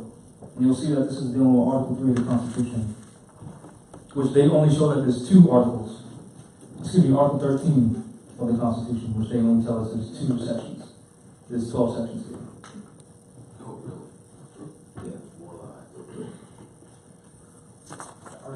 So, can you read Section 12, please? It's highlighted.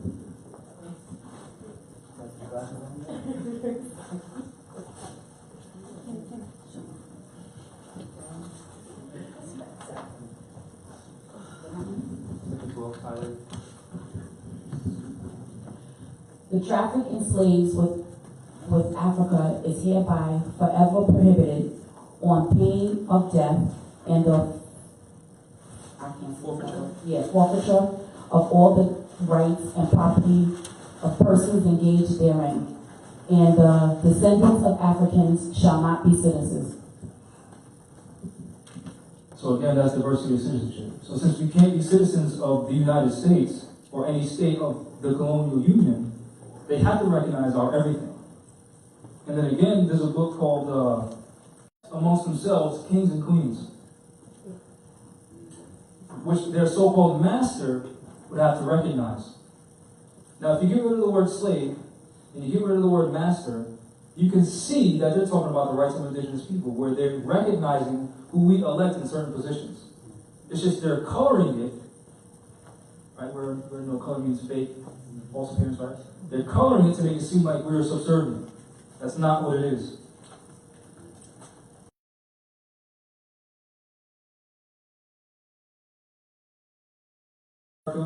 Proceedings and Debates of the 90th Congress, First Session, Volume 113, Part 12, June 12, 1967 to June 20th, 1967, pages 15309 to 16558. I'm going to have my lovely assistant read this again. So please put your glasses back on.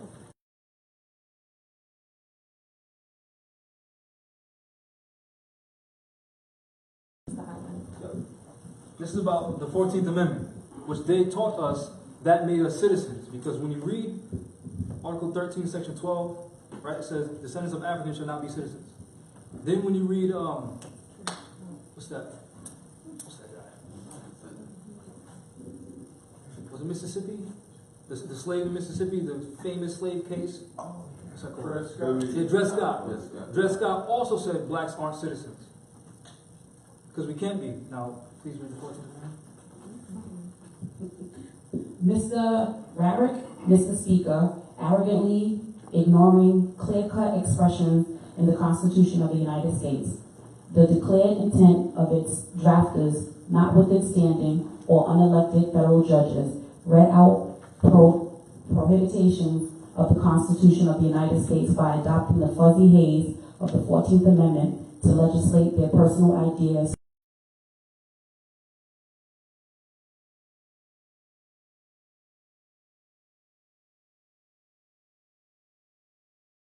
The vehicle to abandon our foundations and goals. Thus the present use the expansions of the 14th Amendment is a shame, serving as a crutch and hoodwink to precipitate, I don't know what this word is, quasi-legal approach. Quasi-legal means fake legal. Quasi-legal approach for overthrow of the tender balances and protections of limitations found in the Constitution.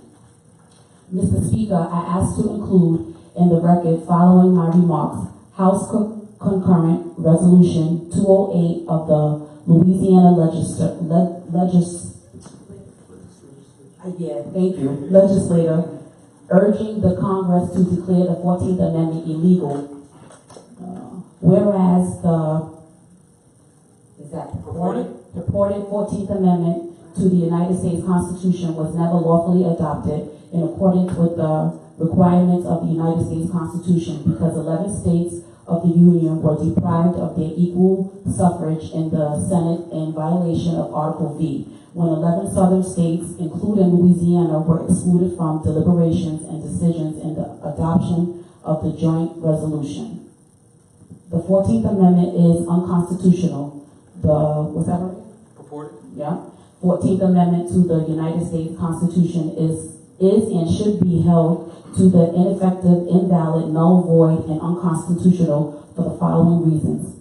The proposed 14th Amendment was rejected by none then 1/4 of all the states then in the Union, and it was never ratified by 3/4 of all the states in the Union, Article V. So is the 14th Amendment constitutional? No.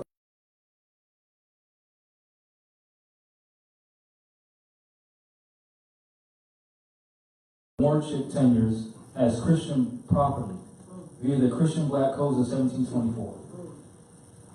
So anything that we approach from that aspect is fraud. Yes. That was a congressional record. Yeah. Let me put it, I'll show it on the camera and then feel free to pass both of these around. And I highlighted everything so you didn't gotta read all of it. This was one we read earlier about the 13th Amendment. This is the 14th. So I'll hand it to you first. How did that no ability clause get in there? What Section did 20. they Article 13, Section 20. What about it? They can't grant any titles of nobility because they're not the nobles of the land. I thought that applied to us. Yes, we're the nobles of the land. That's what I said. Yeah, they can't grant any titles of nobility because it's not their land. So all these so-called esquires, you see, Right. they're frauds. Right. They're taking our heirship position because we won't. Because we're taught in their schools that we're someone else and our ancestors are from somewhere else. And if we're going to party, can't be Citizens? a lawyer because of that Section 20? No, because they're not nobles of the land. They're barristers, right? Yes. Right. Yeah. Yeah, whenever conflict wants to go to court, they don't want smoke, they fold. Once again, I was just funny what you said and showing like how things be in front of us and then knowing the words that you're using. How you said esquires and how esquires are frauds. And you think about like well, that title here is a fraud. Because they can't grant the ability. Yeah. And I'm saying that's a funny situation because these same people are connected to things that connect to Hollywood and culturally we all seen the movie. Most of us probably seen the movie ATL. And there's a character in it named Esquire who is a fraud. Yeah. So that was crazy. They tell you. Etymology. They do that in movies all the time. All the time. There's a movie with Jack Black, the house with the clock in his walls, he wears a vest. The new movie Robin Hood where Jamie Foxx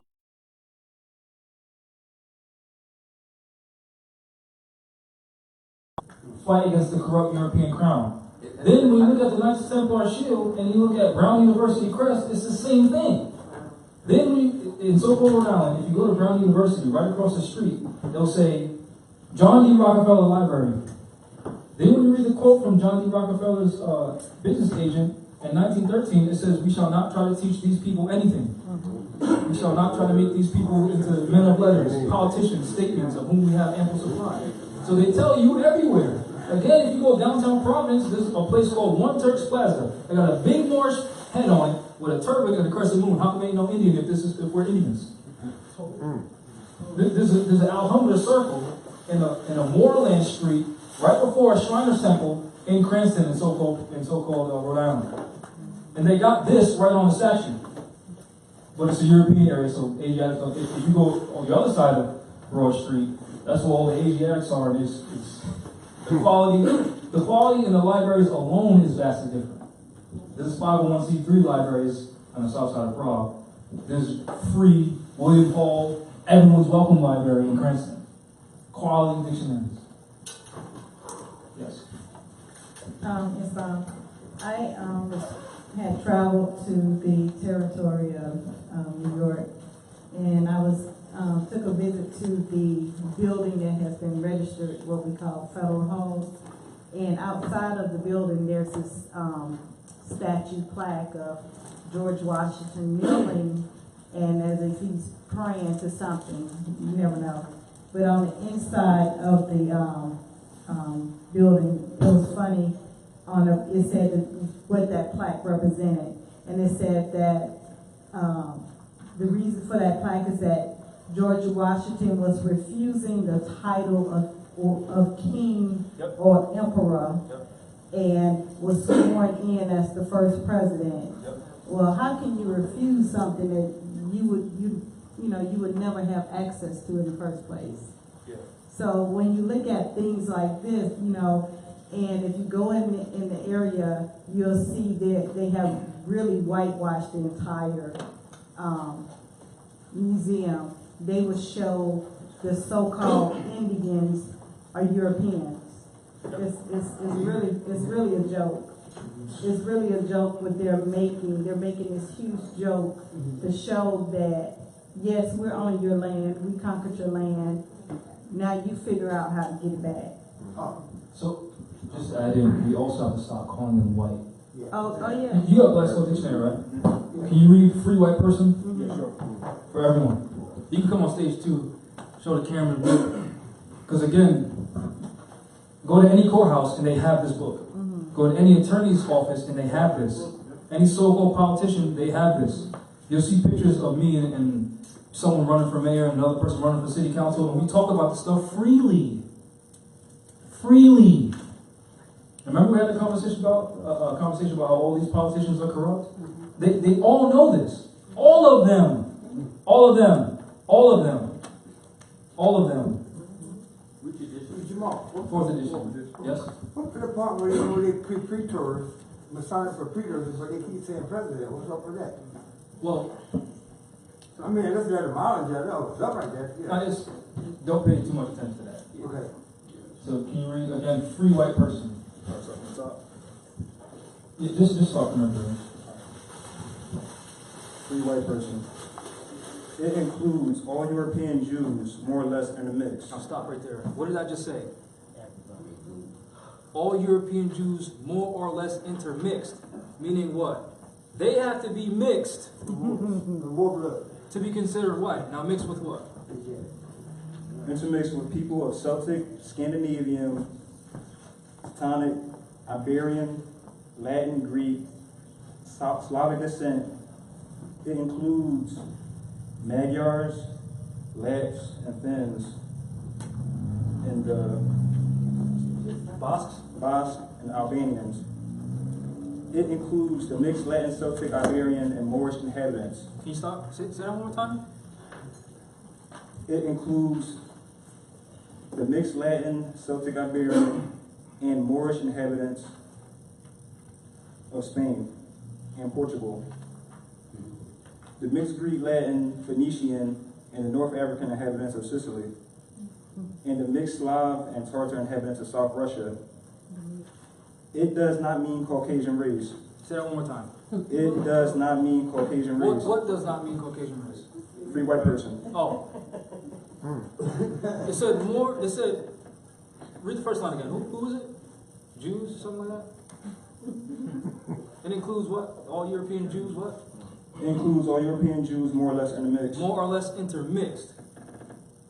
Hold on. And then it said Moors, didn't it? I'm Correct. confused. Can you read the definition of black Moor, please?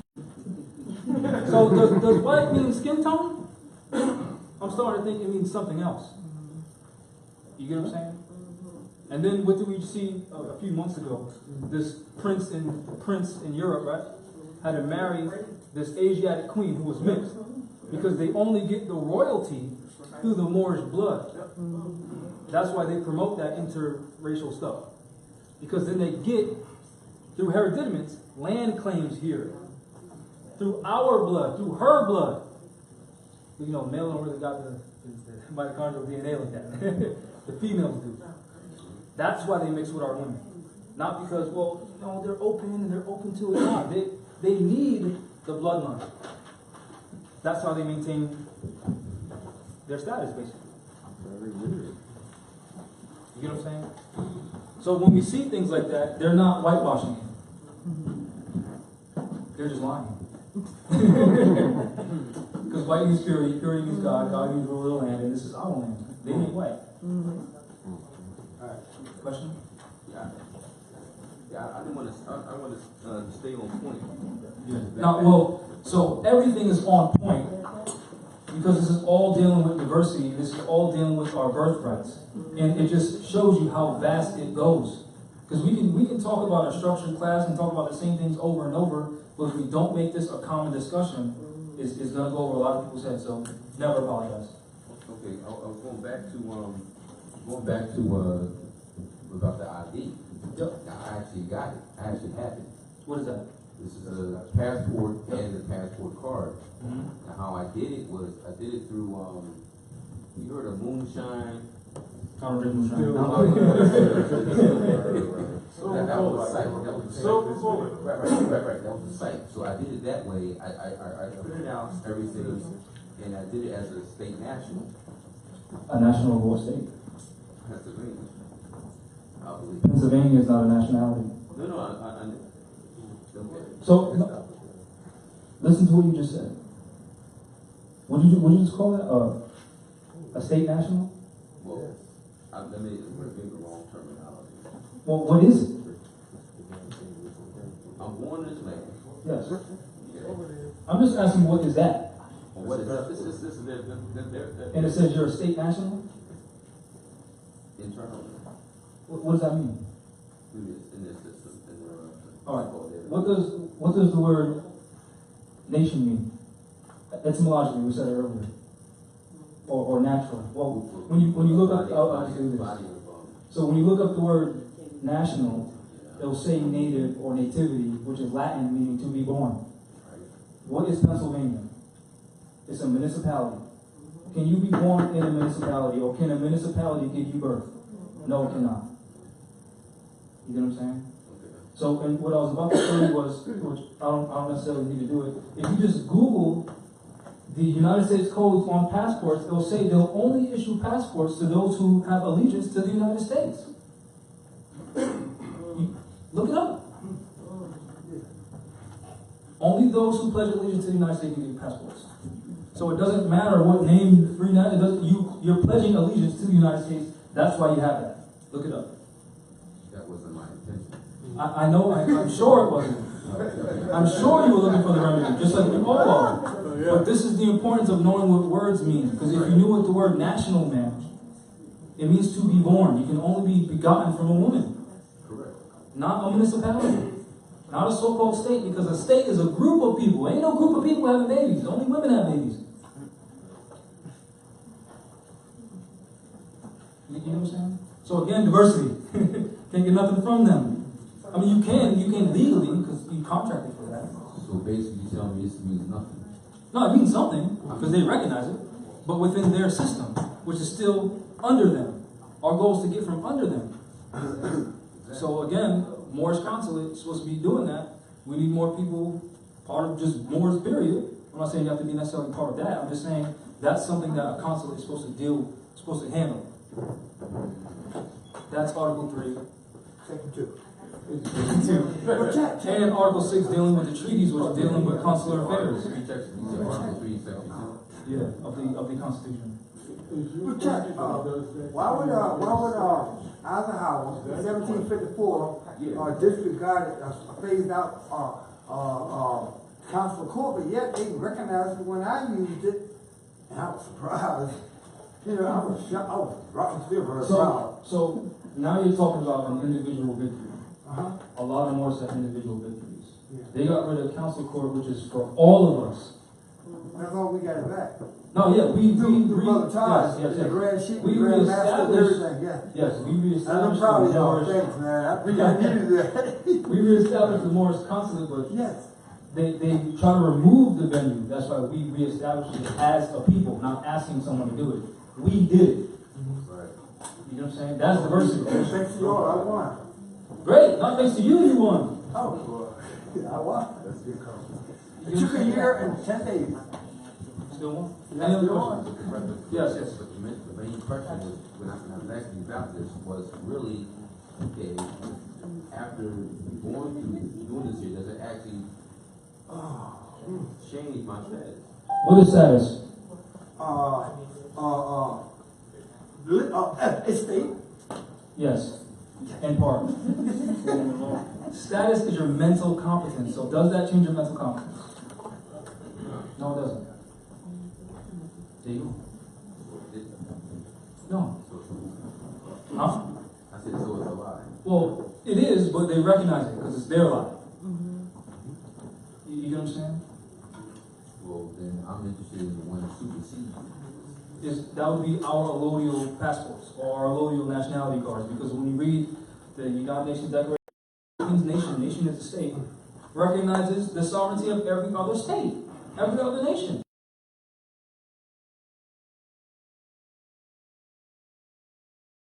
Recognize it, no need for no passports. Because it's The Europeans established that to gain control over people's movements. Because when you study political science, when you study natural science, currency is everything. You get what I'm saying? So they did that to control movement or currency. Could you say it's an affidavit? That's important. Huh? Is that why it's an affidavit? Affidavit of what? The national card. That's why we can travel with it, because it's affidavit. It is a declaration. Yeah. But it's just reaffirming who you are. That's all the nationality card is. Any other questions? You good on that? We can keep talking about it until you get it. No, it's funny because I do actually have it. I don't have one. What? The nationality card? Yeah. Yeah. So, let's just do this. I'll just give, have you read the United Nations Declaration on Rights, Declaration on Human Rights? No. Well, that's not part of this, is it? That's from Shalimar, like,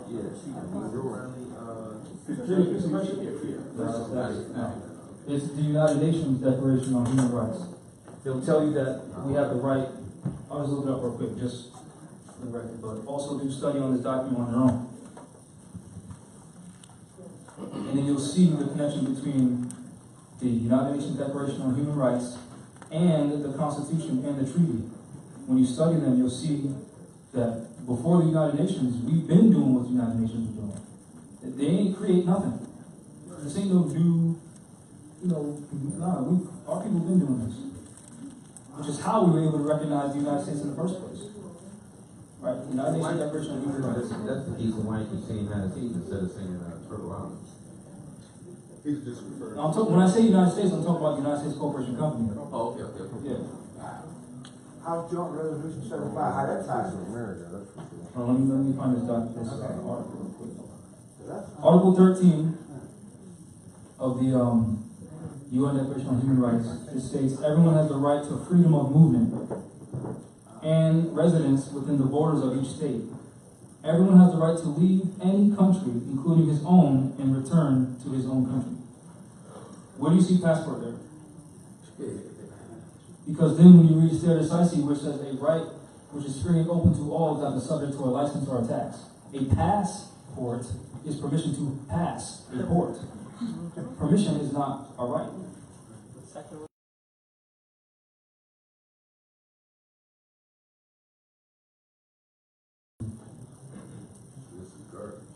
Yeah, it's trash.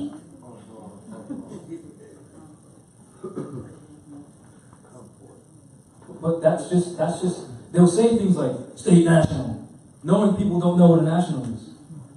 Because you can't be a Rhode Islander. You can't be a Delawarean. They're not bloodlines. That's status, knowing that. So when people say, correct your status, correct your concepts. And they talk about status correction papers, there's no such thing. They can't sell you a status correction paper. I can't sell you mental competence. How do I do that? How do I do that to you? What they do? Oh, so please don't think that. Just know that, recognize that that's one of our problems.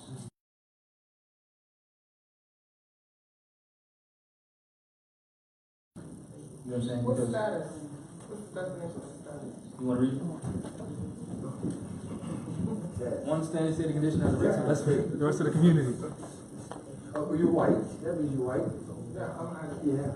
That's why the reference to status. So how people don't want to say that right now, but then they'll go with more touch. Yeah.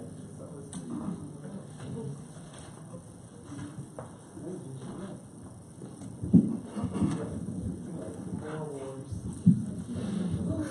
Our status, I'm not the Black Soul Dictionary or condition.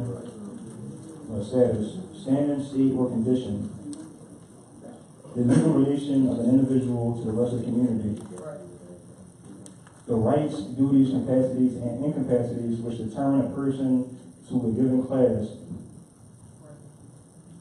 A legal personal relationship not temporary in its nature, nor terminable at the mere will of the parties. And at the bottom here it says it also needs a state. You know why it needs a state? Yeah, because you're white. Yes, but because if you're not mentally competent enough to manage your estate, then you have no rights to your estate. Well, not that you have no rights, you might be a minor and you can't take care of your estate. So someone else does until you're mentally competent, until your status is correct.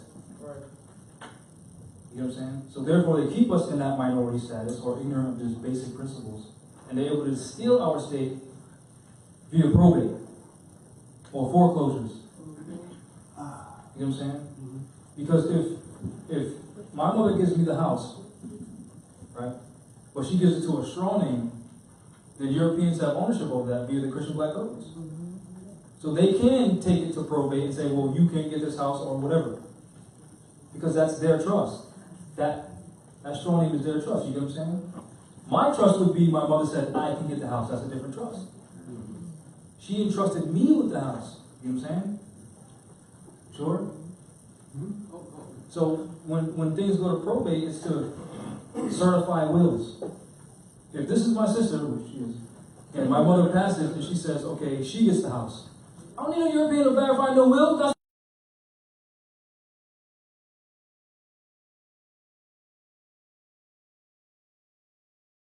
meaning they're our parents and they can tell us what to do because we're minors. Because the word minor means mentally incompetent. Not a word thing. Well, yes, ward, you know what ward means, right? Ward means guardian. So there's nothing wrong with wardship. Like once our nation rises to its sovereignty and we see other Asiatics who are mentally incompetent, they are our wards and we're to do things in their best interest. The problem is these Europeans aren't doing things in our interest. So don't get the concept confused that a ward is bad. You get what I'm saying? Bad if you're on the wrong Yeah, it's bad if you're on the wrong side and you're still in your state. But most of the time, it's not them stealing your estate, it's them threatening to do something and then you leaving, so you abandon your estate. Which, interestingly enough, it talks about that in the Quran. Let me just read that real quick. Any other questions while I find this? What's the Quran? The Quran with the Q. The Quran of Muhammad. No. I'm saying, is it the note? Oh, this is translation and commentary by Abdullah Yusuf Ali. So be careful what Quran you're reading, because there's some that are versions by Europeans. This one is translated by an Asiatic. So there's a difference between someone's version and a translation. Real quick before you go there, then is there something wrong with the noble? Huh? Is there something wrong with the noble? The mic picture, the mic. No. Is there something wrong with the noble? The noble? Quran? Was it just the language? No. I wasn't talking about any specific Quran. Oh, okay. I'm saying just be careful with which Quran you're reading. Say version on it. Yes, version or translated by, because remember, when you read the newspaper article about Nabil Ali writing the Quran with the K, it talks about how people often insert their own agendas into these types of books for dogmatic reasons. That's why I'm saying be careful. Because I put a post on Facebook. It was like chapter 4, verse whatever.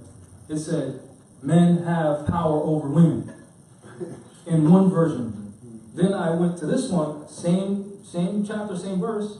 It said men are to protect women. So look at which one, you know what I'm saying? Yeah. Be careful with what you're reading. So, any other questions? That was a great question.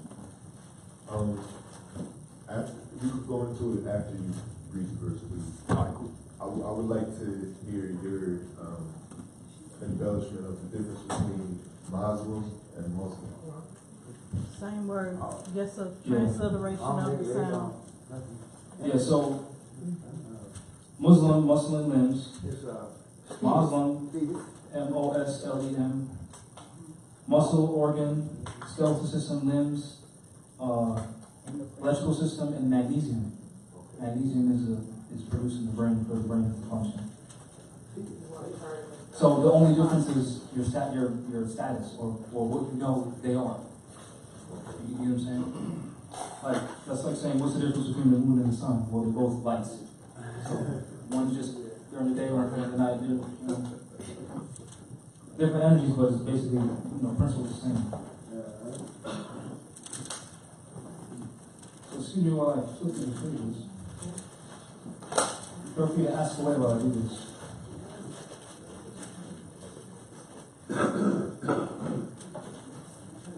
This book actually talks about doing commerce. It talks about discharging debt. Oh, it's in everything. Yeah. All contracts, all agreements. Yep, right in the Quran. Science, everything. So claiming your nationality, that would be the first step in getting, let's say, your U.S. citizenship change, getting out of that, basically. No, because based on the 13th and 14th Amendment, there is no U.S. citizenship. It's just we thought we had U.S. citizenship. Right. So that's really what the distinction is, us knowing that we never had. Right. But as far as the corporation is concerned, we're in the corporation until we make that declaration. Yes and no. We begin to understand mentally that we're not part of this system. Then when we bring it back to reality, because remember, divine and national, when we bring it back down to earth, we see that they're occupying us. So by default, we're part of their system because we still use their private commercial paper because they created a monopoly over everything. Right. So yes and no. You know what I'm saying? Because it's not that simple. Because they're still here. The democracy's still here. They're not just Europeans. There's Asiatics claiming to be Democrat. They're part of the problem too. They're still here, and their policies are still here. how do you dissolve their policy? We reestablish the republic. Yeah, but change your name. As soon as we change our language. Be yourself, be yourself. I agree. I'm just saying. Hashtag abundant president. We'll see. Emperor. You're right. Emperor. That's part of it. Emperor. So I got the verse in the Quran. This is chapter 2, verse 243. This is dealing with foreclosures. Is it Abdullah up there? And- Abdullah? not Abdullah El Salim was Oh, There's a lot of Abdullahs, right? Will you please say the chapter and verse? Yes, chapter 2, verse 243. This is about foreclosures. And when I brought up how we abandon our state because of fear of these Europeans. Yeah. Didst thou not turn thy vision to those who abandoned their homes, though they were thousands in number for fear of death? Now, don't our people leave the house because they think these Europeans are going to do something to them, because these Europeans are constantly promoting every February so-called Black History Month that we're getting whipped, killed, all this BS. So they're pumping fear into our people. So for that alone, we leave our houses, right? Allah said to them, die.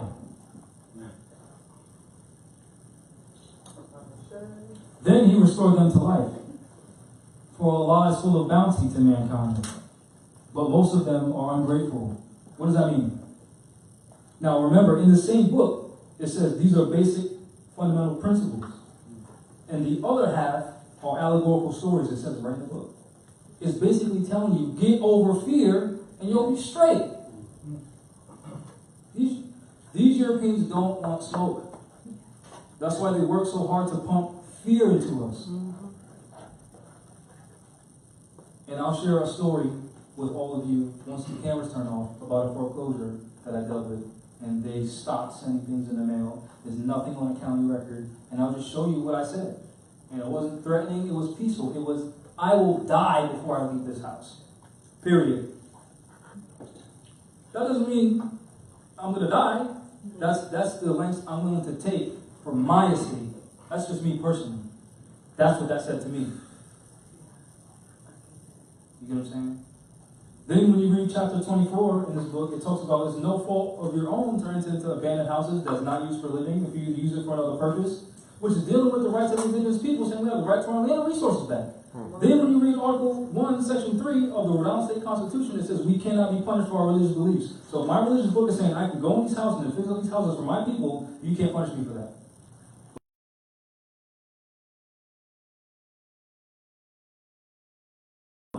Claiming to be religious.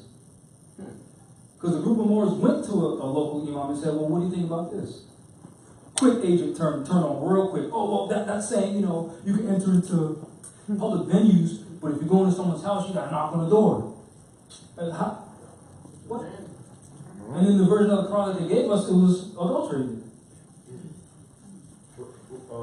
I've heard that term, but I don't know what is the imam? Imam is basically like a grand sheikh. It's the pastor.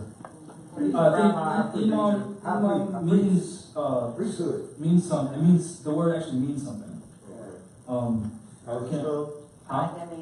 Yep, I can't remember exactly off the top of my head. But these are things that we need to know exist. These are our rights, and they're protected by basically every constitution. You understand what I'm saying?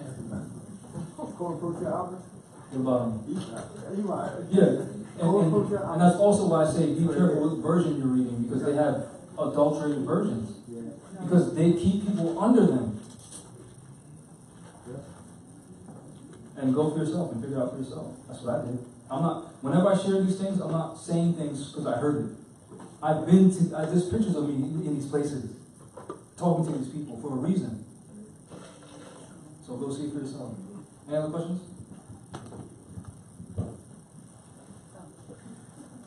Resolution 75.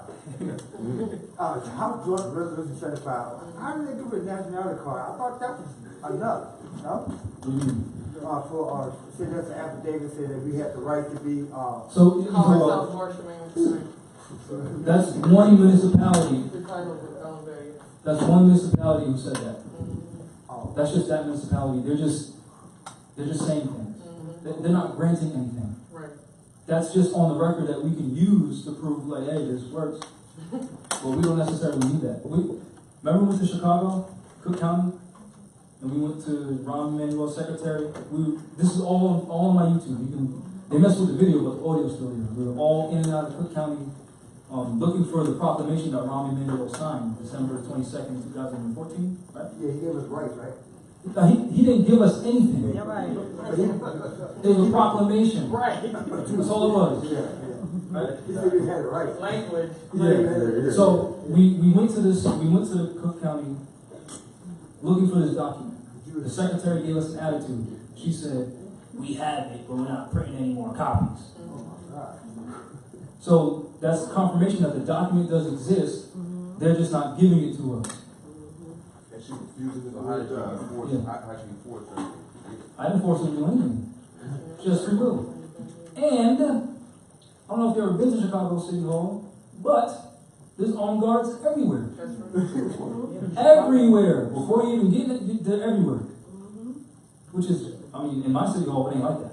Well, not my city hall, but in the municipal palace. Huh? No, it is yours. Well, yeah, but in the municipal city of Providence, that city hall, it's not. They're strapped in there. There was police, marshals, sheriffs, all of them were there.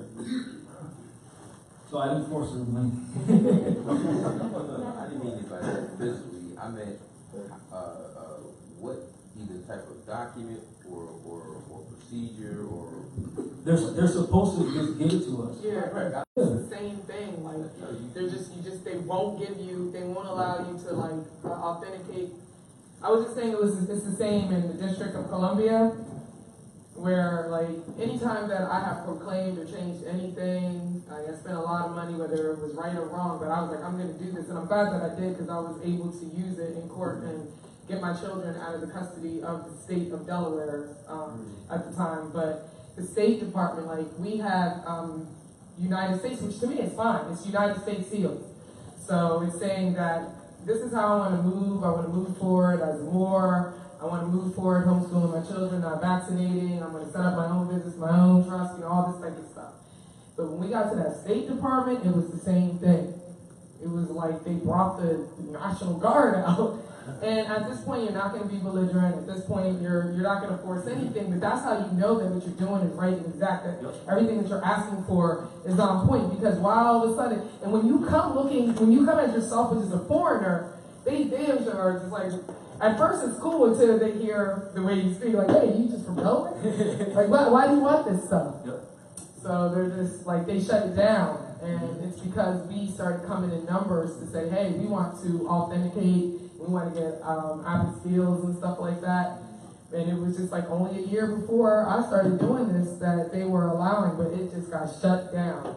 And same thing, when we were trying to create a union of sort of all the Moors, like a while ago, there was like Sheikh L and Sister Sheikh L and then another brother.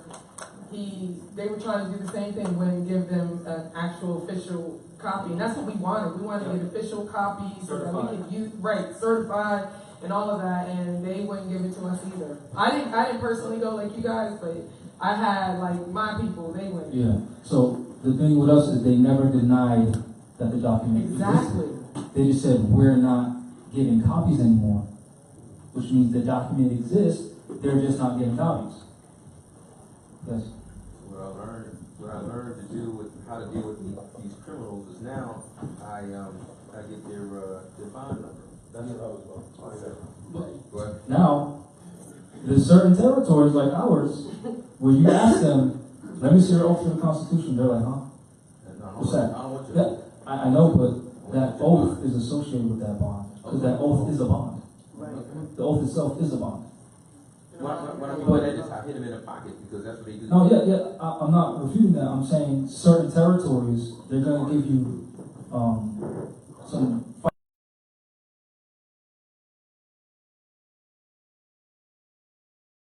in so-called Rhode Island, they call it a certificate of engagement, not an oath to the Constitution.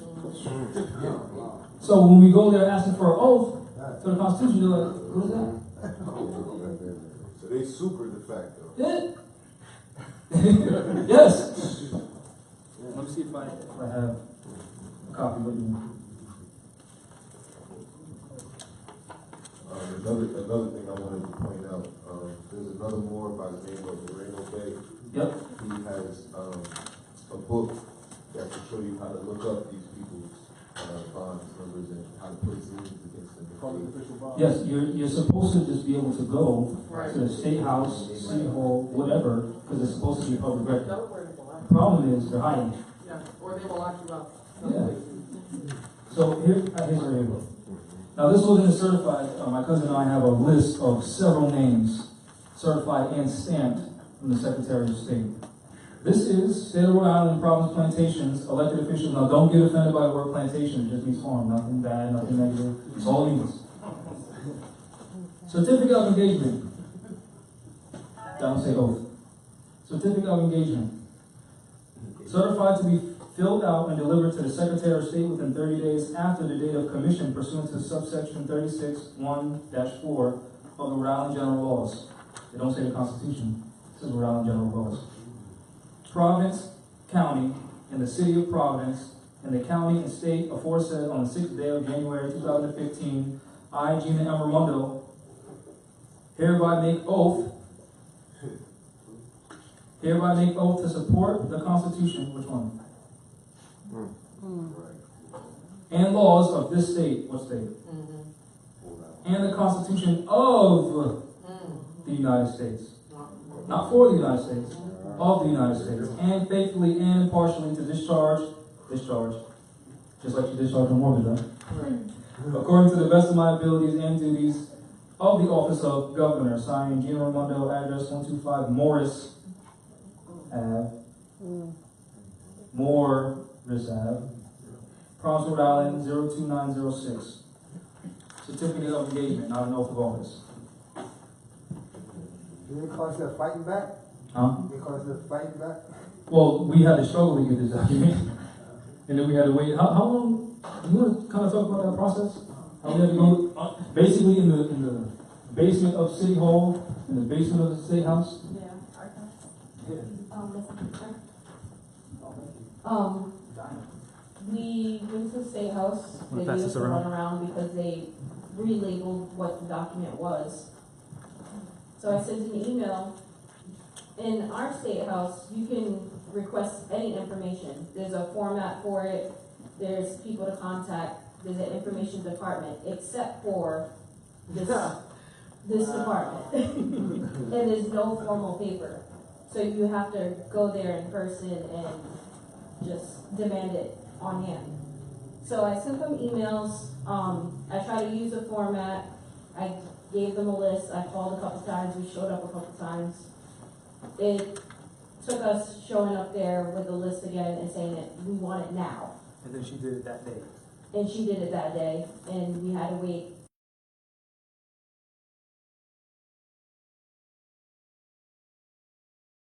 What's the new name called? Certificate of engagement. I don't understand how to get away with that. Because take an oath of office, the Constitution. Yeah, but these people are frauds. Okay, you against de facto. Yes.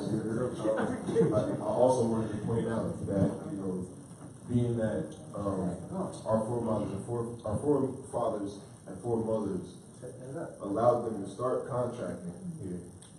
Under certain stipulations, though. Right, that no matter what corporation under the union is trying to, adjudicate that this is the way they do it, they're all agreeable within the union.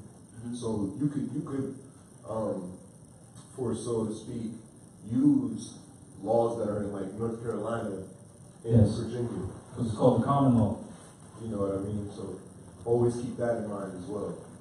Yeah. Oh, yeah. Yes. It comes to Canada law, yeah. Yeah. And the Roman. So remember, the United States is under treaty agreements to recognize our sovereignty.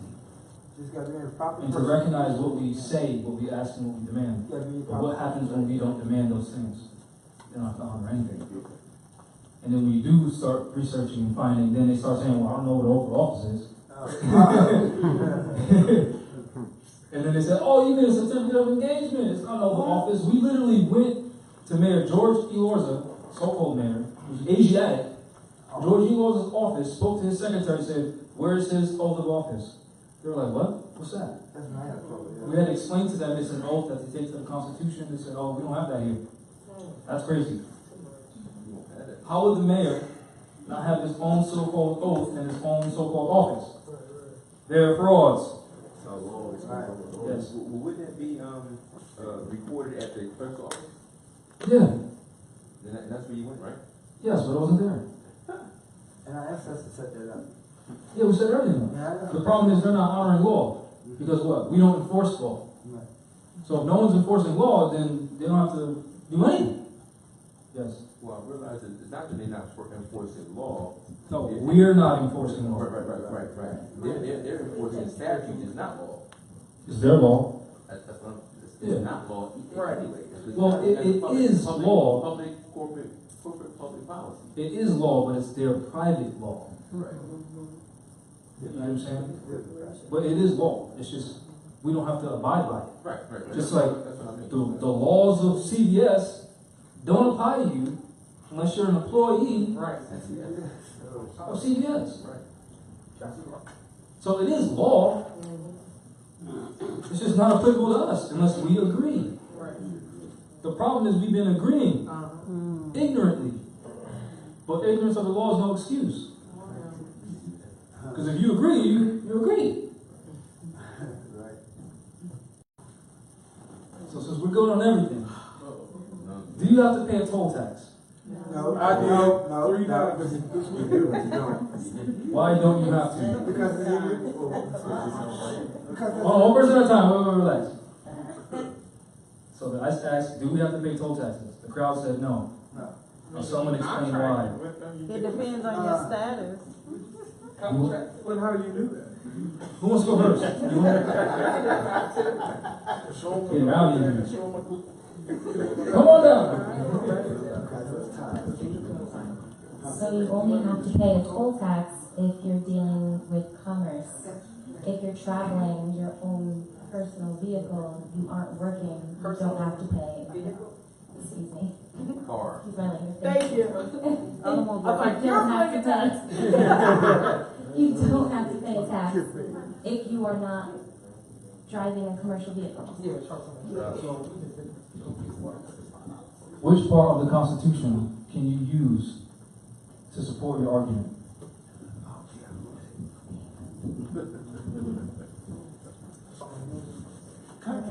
Four. Close.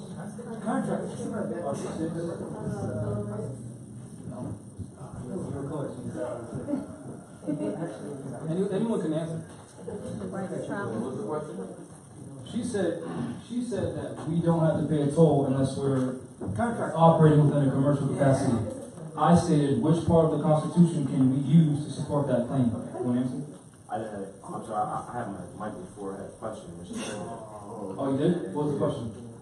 So you said, she mentioned that we don't have to, or it's mentioned, but she mentioned, we don't have to use it if we're traveling, not driving a commercial vehicle.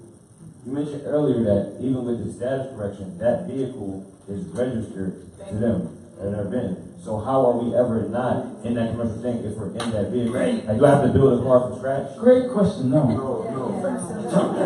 When you do more study, and you study stare decisis and res judicata, it says that unless one is using their automobile for a commercial capacity or for the public, then they're not liable.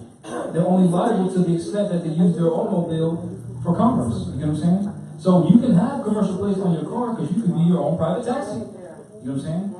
But if you don't have any passengers and you have automobile guests, then you're not operating within that commercial capacity and commercial laws don't apply to you.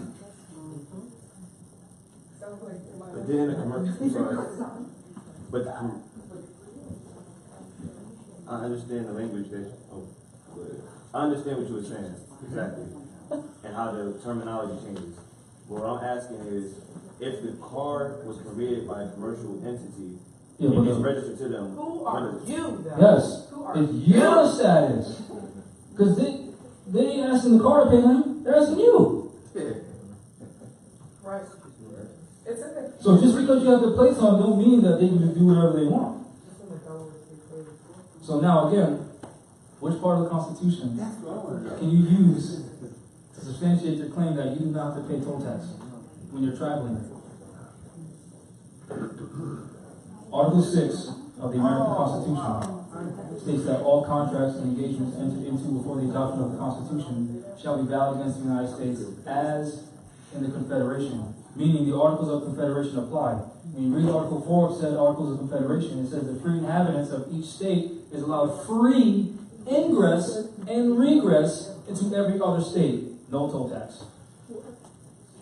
Yes. So if you were traveling from New York to Maryland and you incur all these different tickets, and then because you know the plates that you have is Put up your easy pass number, blah, blah, blah, blah, blah. okay. Thank you. So thank you. So to combat that, those tickets that they're sending to you, you now can Send them a writ. push the button on what? A writ of discovery. And there's a few things that you can ask them. Okay. Because when we're dealing with the United States, we're dealing with the colonial union, right? Right. We're dealing with diversity of citizenship, right? Right. Now, are you European? No. Which means that the European colony can't tax you. So you can ask them off rip. Head of the Department of Transportation. Prove if you're asking that I, Jahmal Bey, owe you this toll tax or this straw name, right? Then clarify or prove whether or not I'm a citizen of the state of New York, because the state of New York is a European colony, right? Also, prove that at the time of the incident that you claim I owe you toll tax, I was operating within a commercial capacity. Now that should be easy. And you can say this in the affidavit as well, in the writ as well. Because most of us, right, most of us have a so-called job, right? Have a so-called employer, right? If you're operating for hire, that means your employer is hiring you to do that. So if they want to prove that you're operating for hire, all they got to do is ask your employer, do you pay this person to drive? And that employer most likely is going to say no. Which means they don't have subject matter jurisdiction to even ask you for tolls. You follow me? Then you can also say, what are you asking for? Private commercial paper or gold and silver coins? And let them clarify. And then if they're asking for private commercial paper, you can say, okay, I'll counter offer you these Moorish notes. And if they deny that, per Uniform Commercial Codes, Article 3. it's 3-603, 3-604. Which again, now this is kind of going higher in the civics level. Why Noble Drawley said it's important for us to maintain a national treasure so we can do things like that. And that's all stemmed off toll tax. This goes deep. Does that answer your question? Yes, it does. But I'm sorry. I feel like it doesn't. I mean, it doesn't answer your question, in my personal opinion. Okay. Somebody kept, losing cars around here and stuff like that. Like, I think people, these are great questions, and I like the fact that you're right, you're spot on, and you're answering it. So let's say you do go through that, and you go through all of that. If you know the codes, like in Delaware, they have the right to take your car if you have not paid those fines. So you could be driving, and now they put a warrant out for your arrest if you don't pay. So you have to be willing to go through that process. And it has to be more of us that are willing to go through that process. And the more of us that are willing to go through that process are willing to make sure that there is a national treasury, that the Moorish consulate is working, but that's the problem.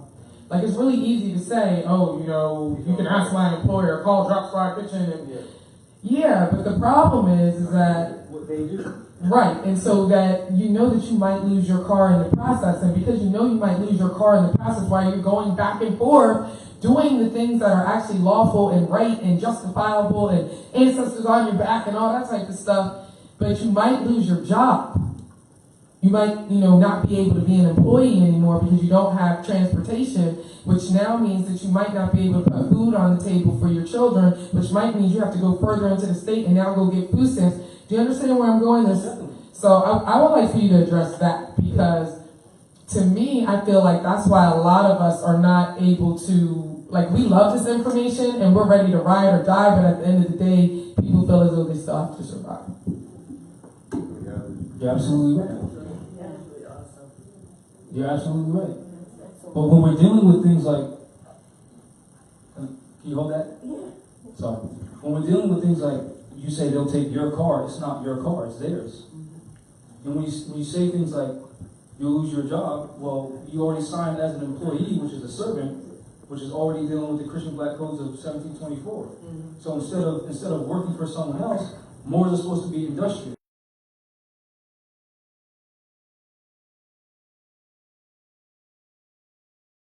Companies, they had their own businesses, so they weren't working for anyone else. So they had that social security, secure within their own society, because you have a grocery store, I'm only going to go to you, now you're secure. That's what this is. You tracking? That's where I wanted you to go. That's where I wanted you to go, because I feel like that's the only. Your voice is important. I feel like that's the only way out. And a lot of people be like, where you been for the past 5 years? You fell off. I didn't fall off. I got on. Exactly, but our people need to know that we don't need licenses. Like my mother once, she always wanted to do a daycare thing. And then, as I got older and figured stuff out, I asked, how come you haven't done it? She talked about licensing through the state. A license is permission. We don't need permission to do jack crap. Our people bomb out here. Then they go to some European school and get a so-called beauty license. What do you mean? How do you give you permission to do hair, which you already did? And a lot of our people already own businesses. They just need this mentality. You know what I'm saying? No black owned anything, because you can't be black and own anything. Read Christian Black Codes of 1724. Article 22, and it'll tell you you can't own crap. Which is why they're taxing you like crazy, always digging their hands in your honey jar. And give you, you need a permit for that. You need a license for that. Last time I checked, I'm a grown man, and I don't need permission to do crap from no European. I might ask my mom, Article 4, what's that guy do? Article 4? Christian Black Codes of 1724, Article 22. No, not that one. I'm talking about the other one. Article 4 you mentioned. The Articles of Confederation. Confederation. Yes, Articles of Confederation. Which we're dealing with the First and Second Continental Congress before they adopted the Republic. Right. I heard. You had a question? Yeah, Brother Jahmal, what our sister was saying over there, it just like segues back into what you were saying, like when you abandon your property. Yeah. So, like, with respect to what she said, with everything that we know, and we're confronted, with this de facto government, there's all these people surrounding on your land, and it got really intense. I made them stand down, or got them, to stand down. But then the second time they came, my husband felt that it was the way they did it. Of course, they're what they are. The fact of the rest, and so he felt it best because there was a heart condition, like with me going back and forth in the hospital. He felt it best because they just like slapped him on the door the next time they came, and him and my daughter decided to have me leave because they knew exactly what you just said, that the prophet said, like, die. Like what you said, like, die. Just like they knew I would absolutely not leave my estate. I would die. That's the only way you're going to take me out of here. And they knew that, like, Mom is hardcore, she means this. Like, that we got to really get her out of here. So, like, with all these threats, they actually, when they, I left, and my husband and my daughter were there, came now with their ancestors, with canines. You know what I mean? They came with, like, all of this stuff. I mean, like. So, what you're talking about is an act of war. And so, I'm, like, really, really grateful. My dear sister Carol, I was just, like, so grateful because, it's just, like, there's so much going on since then. And I listened to, like, all these tapes. I had the ancestors clearly let me here because I didn't even know.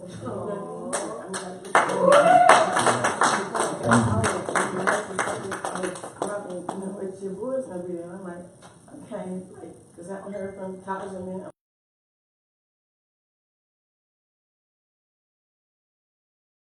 Let's go. It just doesn't matter. We just have to go. And I'm just like so grateful because I've been trying to get in touch with you and kind of mad at you because you told me, oh, you said, when I put it up, you said no. You left. you left. But I'm like, I'm trying to get back in, but there's a lot going on with my computer. Them doing like they really, have been doing a job, and they have over 400,000 reasons and federal reserve members to do it because that's so much. The crop is been paid. Like, okay, I'm using that term, but I know that. No, I know what you mean. But it's like. I was like, even a mortgage, like, was paid off in 2006. Yeah. Everything is sealed, stamped, and they see it. But I didn't know this level Yeah. of knowledge to put my things in and trust. And so when I go to do all these things, like everybody was saying, they shut things down. They, and I realized, under Title 18, they violated my rights because they closed. The courts are supposed to be open to me, and like they just like everything. I mean, like. Roz wrote this out. Everything they just 2015 is when I corrected my status and my property. They didn't honor any of that. And I don't care what I tried to give them or no, they just came in and just. Can I talk about remedy for that? Our remedy is our unity. We have all these so-called black people trying to be gangbangers and rappers and 14 Thursday people. Instead of focusing our energy on that, how about we come fortified and stand with the sister and defend her estate? That's what the appeal of come all ye Asiatics of North America and know the truth about your nationality and birthright. That's what that is. Because in order to protect you, our people need to be there to protect you. Because it's beyond just the paperwork. It's beyond that. I probably sent thousands of papers that these people just ignore. But I do it just to speak up. The remedy, just like I said earlier, is us coming together, period. Just like the prophet said, where there is unity, there is strength. That's right. I told you earlier what 5 Moors in a small room with a bunch of Europeans could do. We've said several times on camera what 30 of us in court can do. A Moor turns a page and the European magistrate is losing her mind. Our unity is I can't explain it. It's something in the ethers that happens when we're together. That's right. I can't explain it. I can't even pretend to explain it. Something happens. You don't have to believe me. And the other part, when we talked about them shutting things down, we need our own registry, our own in each county, our own form of recording documents amongst ourselves. Which then now we're talking about providing jobs for each other. Well, okay, let's say we all got a Morristown in Delaware, right? We're all over here rocking it. You got a laundromat, you got a market, you got a farm, you got a trucking place, you got whatever, name it, right? And she's the notary.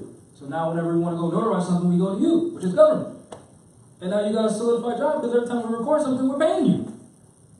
And you're good because you got the farm, and you're good because you got the market. That's what this is supposed to be. Yeah, but it ain't black. Yes. But the problem with Black Wall Street is every time Moors talk about this, that gets brought up. Then they talk about all they bombed it. So now we're dealing with fear again. And I'm not disregarding the fact that they do show up in numbers and they do bring dogs and whole SWAT team and everything. I'm not disregarding that. What I'm saying is in certain situations they can't do that. Like when we go to City Hall, they don't do that. Which we can get things done in City Hall because that's where these people work. And if you want to know more information, go to City Hall, get their names, go to the county record, look their names up, and you know where they live. So if they don't answer you at City Hall, oh hey, council, blah blah. Oh, this is your nice house here. Oh, I see it on the record. You got discharged. What's up? Or whatever the situation is.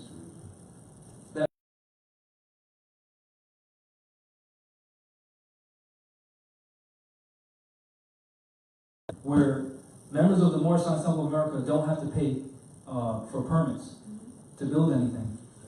That's an example of getting access to our estate. Any fees? Yeah, any fees, nothing. Which, that was City Hall.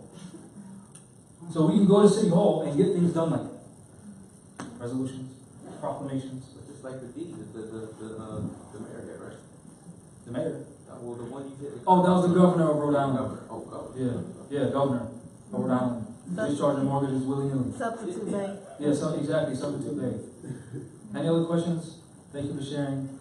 I apologize that I made you mad at me, but that's just what it is. That, with that, I know that you were answering so many people, and so, knowing your spirit, I think, really your heart, I knew that you meant it for good, like, sis, you ain't backside out. Yeah. You hear, what you see me, you hear what I'm saying, so, like, I'm just grateful that, like, really, like, Jahmal popped up, it's like, okay, everybody knows it, but, Abdullah, and, Rock Mariah V, and Amir Todd, but then, it was just the ancestors, Jahmal, that really had you show up, stand up, and like you said, break that thing down and make it plain and deliverable so everybody that sees it really, the rise of the Moors. When you, yes. I let my son hear the music. Oh yeah, I was like, that was lit, right? The theme song, remember? That's hot. That's hot. Yep. That's hot. So it's like, thank you. Thank you. It's about you. It's about the people. It's about, and that's what I said, like you said, when they keep coming with that fear factor, even now, today it will be 6 months today that this has happened. And I was sharing with another brother and showing him what they had begun to do, to this, like literally tear what they consider bad windows out. Knock the whole basement. This has been 6 months, and we talk about it's just been crazy, but I'm telling you, all it has done to me with all this fear factor. You know what? I realized that I was being processed and taken to a place where, I could no longer look at this as being done to me. No, this is bigger than me. This is bigger than me now. And so when they tried to shrink me, everything in me, and listening to all my brothers and sisters and all this timely information, you know what? No, I resolved in myself that, now the fight that's in me now is for my offspring and for my people. This is for my people. This is just not for me. And I stand up and declare that. So any of you can come, I think the sister, I hold my doctorate in theology, and so that's something that I've learned to do. Just be a woman of honor. I understand the purpose of the rise of uplifting fallen humanity. I just know that. Can we give a round of applause for the women, please?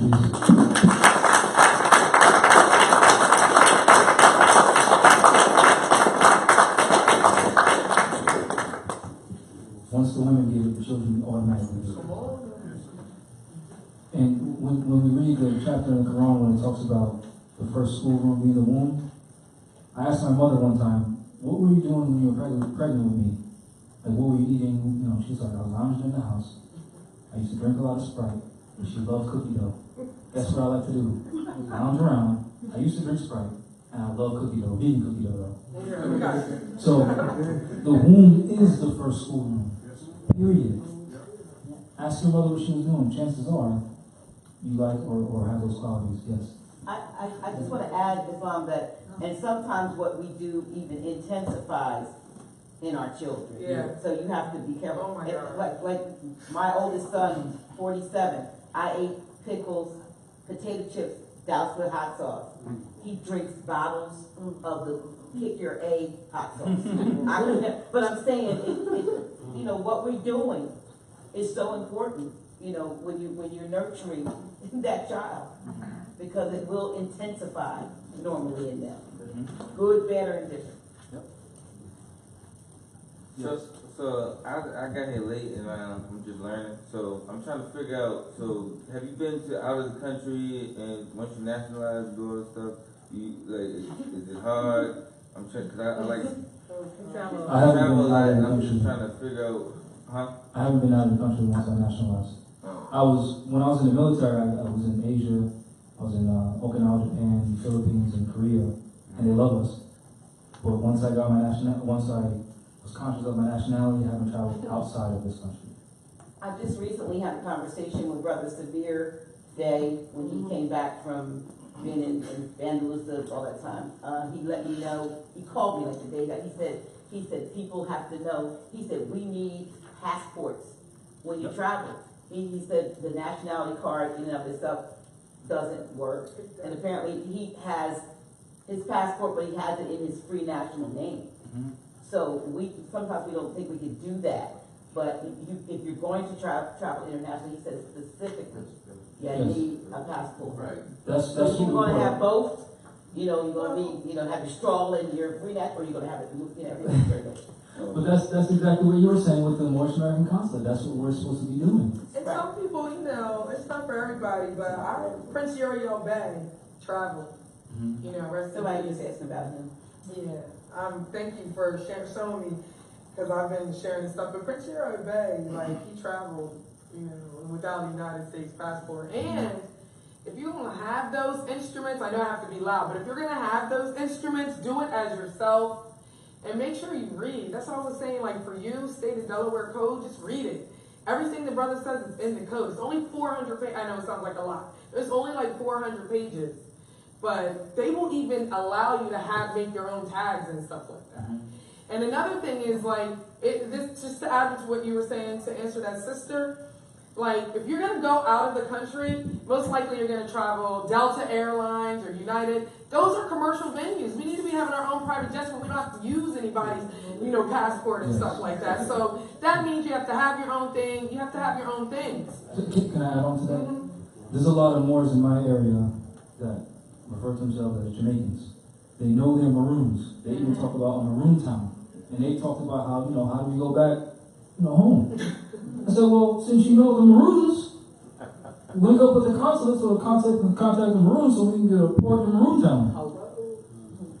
Which avoids all of them. You know what I'm saying? That's how we should be thinking. Because that cuts the middleman out, which is the European who's robbing us. Any other questions? Yeah. Any questions? Ask. I'd rather have people asking questions than me teach a class. Yeah, there's a question here. Hold on, one person at a time, please. There's a question online. It say after nationalizing, should we create our own personal trust and then lien the corporate states and then claim parcel of the land for a Moorish community? Definitely. I think we should. Hold on. It's an online Yes, question. you should create a trust. The trust isn't the paper, though. Right. The paper is expressed what's in here. Who's going to manage what, how it's going to be managed, but it's not for you. It's so when your heirs become competent, they have something to guide themselves by. That's what that's for. And it does not need to be filed on any so-called anything. Yeah, you're so Because when you're dealing with I can reference the UCCs. If you read that, it says a document merely existing is proof that it exists. Right. So create a trust, put it on paper, print it out, and there you go. Well, the Treaty of Peace and Friendship, the Treaty of Peace and Friendship stipulates about your will. Yes. Bring your will forth and let your consulates review the will, and they will determine the heirship of your estate. Yes, and if you're not competent, the councils will take charge until someone competent appears. Exactly. And hold on, there was another part of that. And then Other part was claim parcel, leaning. and lien the corporate states, and then claim parcel of land for Moorish community. Do you know what a lien is? I do this all the time. It's pretty funny. It's I'm gonna show you a lien. Here's a lien.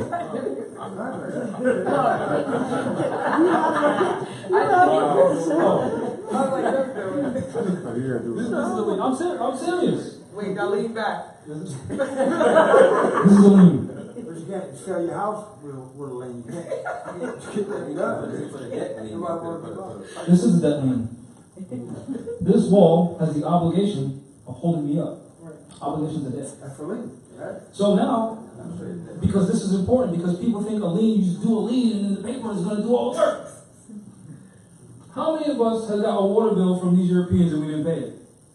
No matter how many papers they sent you. Those papers saying you owe this, that's the lien you.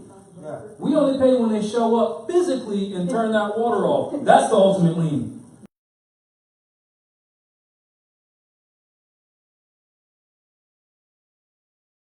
To them, ultimate lien them? Now you got a lie to my face. Are you going to do it? With 100 more behind me? Get that concept. Not send a document and then the document does all the work. You have to actually leave your house, leave your room, and then go speak to these people. And you'll find out that they're very incompetent.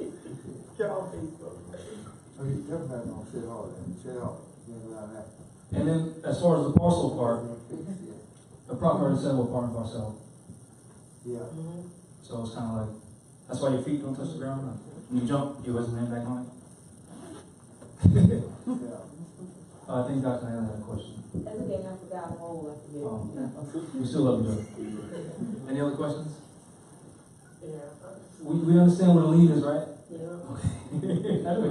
I just wanted to add on to that, going down to the city hall. Yeah. It's kind of like, in Santeria, Lukimi, Ukifa, like there's an Eshu or a Shango pot or ancestor pot. Like, ancestors are not really, ancestors are right here. Yeah. Right. But it's the fact that you took time and you meditated and you pulled that vibration and you magnetized that because you understand what you have in you. And I always tell this story and I'm so proud of it. I'm proud of it all the way up to the trust. I'm proud of like the 20 different organizations that I have, including Drop Squad Kitchen, which is not on the record, but I know y'all know that that place exists for the record, and it's on premium real estate property, but there is no Drop Squad Kitchen that I pay anything for. So I'm just saying this stuff is real, but when they took my children, and they were there, so they were there. So this is not no fake story. But I went down there, and I was just like, I'm standing on the trees. And they're just laughing, and like, what trees? I was like, it's like Article 4, you're not even gonna be talking, you shouldn't even be talking to me right now. But, and the stuff works, but I'm trying to tell you, you know how there's memes out there that says like, walk like you have 3,000 ancestors with you. You guys gotta take that seriously because we do. Like we really do. So it's very important for us to show up. Like Sister Naila, you were saying, get off Facebook actually and start showing up.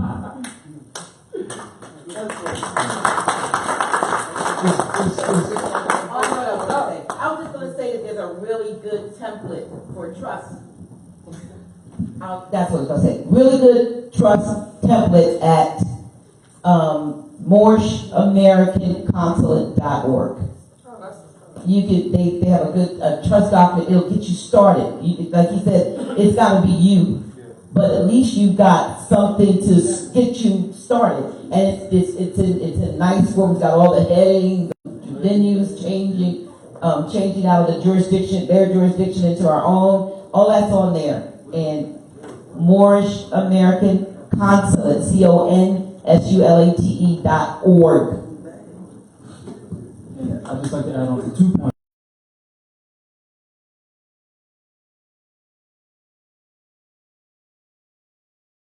A book on it, and both of the lectures come with additional information. Also, it's on my website, riseandmores.org. Okay. If you click on products, go to lectures, and you'll see. Also, when you go to riseandmores.org, public information, you'll see where a Moore is facing driving without a license, driving without insurance, all this crap. And I sent a writ of prohibitio to the Ali something county in Philadelphia, and they dismissed all the charges. So a writ of prohibitio just means you're prohibited. So you're prohibited from speaking to this Moor, because this Moor did not agree to be surety for that straw name. And you'll see that on the website, which was issued from my hand. You'll see it on the website. And you'll see that it was dismissed. The case number that I typed, signed, is dismissed on the website. Yes. So you were traveling and you. No, it was another Moor. Right. Another Moor was traveling without no license, none of this stuff. You'll see when you go on the website, you see the so-called charges. He contacted me for assistance, so I sent him a writ of prohibitio to be mailed to them. And I also CC'd another council member. When you sent it, you gave them a certain amount of time to respond. No. And just sit back and killed. Yeah, stop talking to him. What are you talking to him for? He's saying he's not agreeing to contract with you. Yeah. So what else is there to discuss? You can't prove anything. You might as well send that to every that's bill. Exactly. Yeah, but every situation is different. Right. Because we're also dealing with human beings. They're not just a beast and the white man the devil. We're dealing with humans. You know what I'm saying? And some of these humans might read this document and go, oh crap.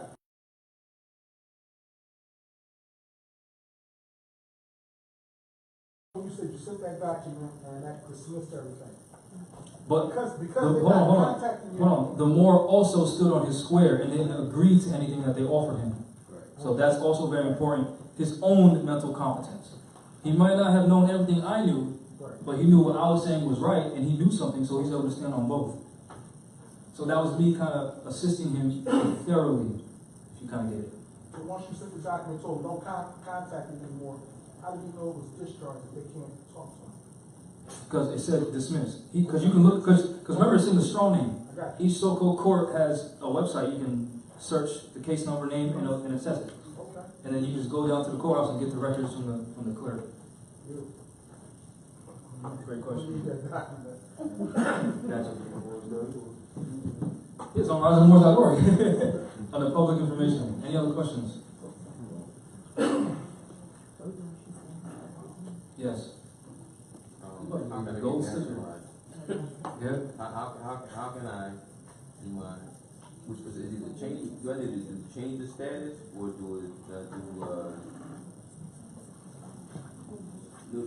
what's the benefit of changing the status and how do I do it?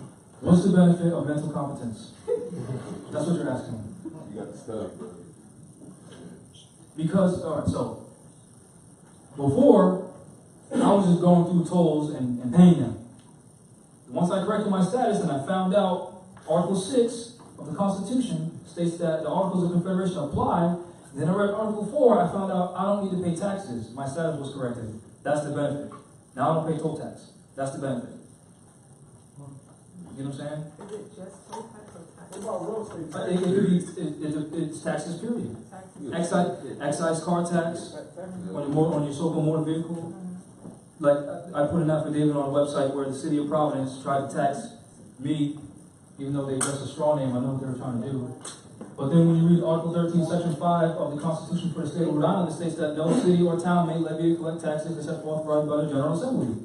So I said, okay, John A. Murphy, who's the city tax collector of Providence, show me where the General Assembly said you can do this. He did not, therefore I did not pay him anything. Because the accuser bears the burden of proof. He accused that I owed him taxes, so therefore I said, prove that. He did not. I won. Yes. Okay, so say you work for a big corporation. Yep. And it's considered to be like a multi-billion-dollar company, and you're an employee, so you're agreeing to work with this company. Yeah. So you're contracting with this company. So are you agreeing to pay taxes? Yes, that's why you signed the W-4. That's why you signed a W-4. But this is what knowing the distinction between an employee and an independent contractor. Which when you go to Black's Law Dictionary 4th edition, you'll see employee means servant. And you're at the will of the employer because employer means master. If you're an independent contractor, you're just offering a service which they can't put any obligations on contracts per Article 1, Section 10 of the Constitution, and per Article 17 of the Treaty of Peace and Friendship, and per Article 20 of the Declaration of Rights, Declaration of Human Rights, which says no one may be compelled to belong to an association. Just like Article 1, Section 10 says no obligations are.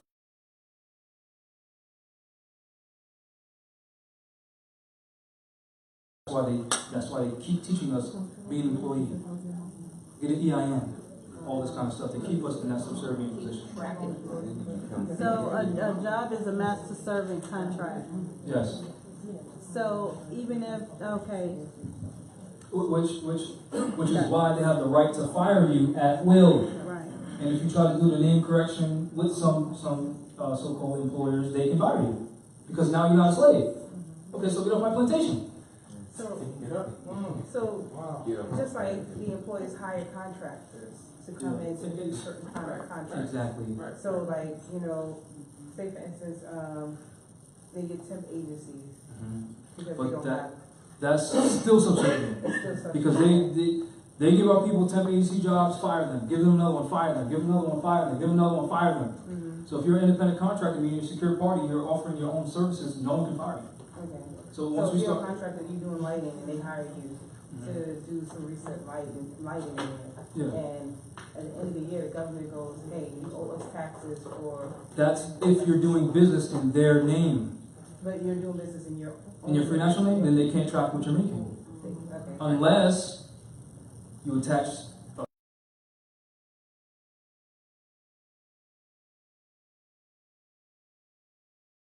You deal with all cash, or how does this work?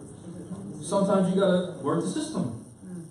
If they're asking you for something that's hindering your business, then you have to do that. Just recognize that you're forced to do it. So that when they do try to come for the taxes, you can hit them with the, what are you talking about?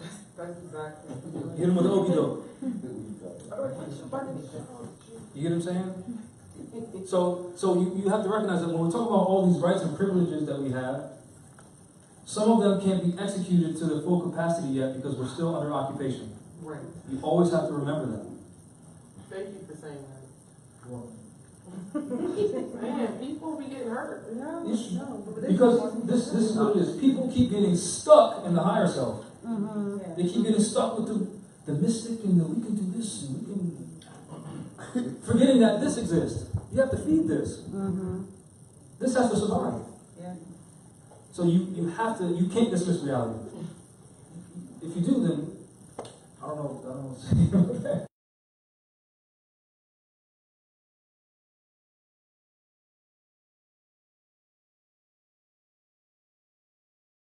And now you also become your own accountant.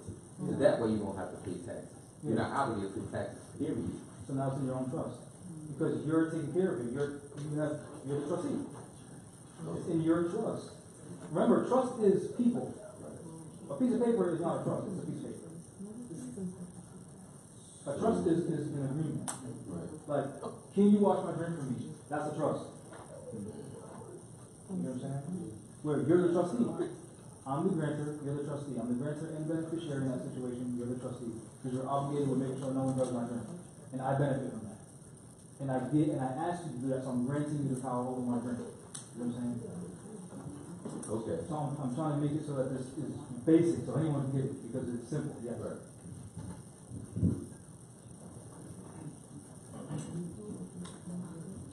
So if you're not working, but say you're retired, so you're getting pension, and you're going to be getting your Social Security. Could be somebody like me, but could be not. And you're getting those things, and then you nationalize. Those things are coming in your straw. How do you protect yourself from having to pay anything? Leave all old business as it is. You conduct all new business in your free national name. The prophet was a genius. So you leave all that old crap the way it is. Then when they say, oh, you own it, oh no, you're talking to a free nationalist law now, not what you thought. That's leave all old business as it is and conduct all new business in your free national name. That's the remedy. Because they control all of that. Great question. So basically you're saying I understand it, but would they come against? I'm sorry. I knew it. That's all I was like. We both have the same one day. I'm not saying. All right. Okay. Well, our question is, so you leave that there, but if they can't find her to try to tax her, because she stopped having them take taxes out of that, or him, could be, and you leave it like it is, can they do something with it? Because even though you still are a trust, you're the one you're handling that old person's. Well, it's not a person. But it falls back with the person. So innately, hold on. I know what you're saying. Innately, they can do whatever they want because it's their account. It's there. Right. But you can step in as ex-rel I have information pertaining to this matter, But I think, which can stop them. yeah, but I But does it connect you? No, it doesn't. no. Okay. But I think I got the answer. It connects you to the amount that you take fiat from that. That's the only connection. Because I mean that's the agreement. That's that marketing ploy. That's the marketing Yeah, ploy. but I think it was right, Jamal. See, what happened was, I still bore a slave name, but when they sent me my check, they cut the check for like 18 grand. But they had my store name, but the nationality card trumped it. So, just like I said, old business, so that's the way they took it, and this is a military pension. So they still took it like that, like you said. Didn't you change the name on the Social Security card? Yeah, but I changed it So that's why. Huh? Yeah, that's why, because you That linked it. was 5 years ago. Yeah, but I'm still trying to show you how you linked it, so you made them able to put the free national name, because you put it on their So they social. already cut my new check. Yeah, but I get what you're saying, but listen how you made joiners, or you connected the two, which aren't supposed to be connected. Right, you made your free national name straw. Yeah. You know, so like if you had. Oh no, they fixed it. They recut me a check to my free national name. They have a store name. Okay, I They had Jenkins, the military. Right, And I said, hey, I can't fit. But then again, kind of stupid because I still can't fit. But with my free at the bank, they don't mind. I know what you're saying. I used EL so long. Yeah. Right. So I already, but my children no longer the store name, but they came in through the world as free. Yeah. You know, that with EL. See? But that's what I was saying is the marketing ploy. So they come into the world of now, like she had the choice. She went and used that social. She wanted to get, she got in, she became an employee. Drop Squad Kitchen. I'm like, we gave her a choice. We were like, you can be an employee, because as an employee, we can guarantee you like $400. No, $400 a week. She's like, I'll take that. Like, you made another option. right, but she's smart because she still ain't get the driver's license and stuff like that. But I was just saying that. I was like, have you ever seen me file any taxes? And we were just having this little sidebar thing. So that is the marketing scheme. The marketing ploy is Social Security benefits. Honey, I know you feel like you earned it. It was your flesh and blood that went into working for the city of Wilmington. You want that. You know what I mean? But the thing is that that's why I was saying we have to actually make choices. Like you have to have that balance between heaven and earth. And there is nothing that we do on earth that can go against our heavenly state, what you know, that mind. And when you do, that's when doors get blocked. And as soon as we melanin people, we more start realizing we're more to start actually taking action as more, then our collective worry, our collective state will change. The temperature will change. And these people will go back from where they came from because they won't be able to deal with our numbers. So go and change it. Yeah, and right. You gotta be probably what you at least said when they leave, like our the atmosphere, I mean I'm not saying the exact words, but you said the temperature will change and go back to the way that it was. But I'm saying I look at stuff esoterically. That's a rebirth. When you change your name and then don't link it to the social and then figure out how to get a bank account. Like you just gotta be born to the make that difficult. So they make all of that difficult. Not really though. Well, nowadays it's so much easier. Like there was no you around. Like years ago, I was the you. There was no you around. Like so, I literally had to go to Bank of America and pull out every single document. At that time, it was very important for me to go get everything on paper and have it on the record and get every single oath and bond that I pulled and put it on the record and get it certified, so I had certification documents of my documents from my own entity, from my own temple. And so when they took my children, I was like, look here, I'm not only the grand sheikess, I'm their birth mother, I didn't have them. So all of that was important because there wasn't any Brother Jahmal, at the time. There just wasn't. I couldn't go to no Rising in the Moors websites and the Moorish consulates. What? No, we were out there just throwing ourselves underneath the bus trying to do this. So I'm just saying it's necessary and it's worth it. And when you were saying all of this stuff earlier, I was just feeling really good. I'm really, really blessed that that's it. This is the last cycle of being in bonds with the United States Corporation for my family. We done.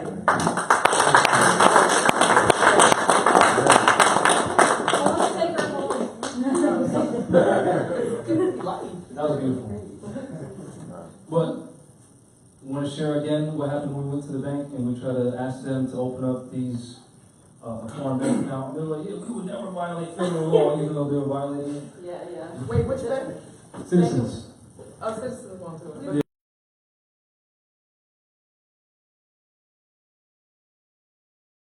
Somebody told me Bank of America needs to be the international branch for that to work. Mm-hmm. So yeah, we sat down with. I'm going to pull out my stuff. It was a clerk and she also does mortgages to see if we could get a bank account, and she gave us the runaround. And Jahmal's showing her how she's breaking U.S. code, and she's swearing, no, we would never do that. And you want to talk about The specifics. foreigner? Yeah. So, the way the system is set up is that we can't, we get in the camera, so I don't get in trouble. The way the system is set up is their programs don't allow us to be free nationals in their system. So we try to open up a foreign account with Citizens Bank, at least Citizens Bank. I haven't tried Bank of America, so I can't speak on it. So, all right. Noted. So Citizens Bank, she literally showed us the screen. It says you can click Moroccan, but when it says form of ID, it only says U.S. passport, citizenship number, or some other BS, or green card, I think. It doesn't have a slot for a nationality card. So those are problems that we face. And how many years have you lived in? They asked how many years have you lived within the United States and were we on a visa and stuff like that. And the way you answer those alters your options. And she showed us. You know what I'm saying? So it's more than just a state of mind of the people we're dealing with. We're dealing with actual computer programs that don't allow us to be free nationals within their system. Right. Which again is more of a reason why the prophet said, until you maintain a national treasury, you're nothing. Because you got to keep going to them and beg them in their banking system for an account. He didn't say a credit union. He didn't say a trust. He said a national treasury. And then look up the importance of a national treasury. Any questions? Well, we have a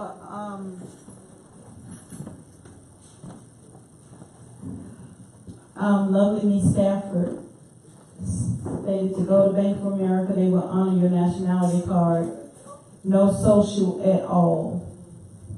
I advise them that we are nationals and we do not use that. I also help others get their accounts. That sounds great. What bank? Bank of America. Imagine that. And we're the Americans. What We're city the and Americans. state are they in, and can they help us? That's a great question, because some Moors be charging packages for Moors to get their free national name on a card. BS. Me too. Could you, Lily, could you state what state you domicile?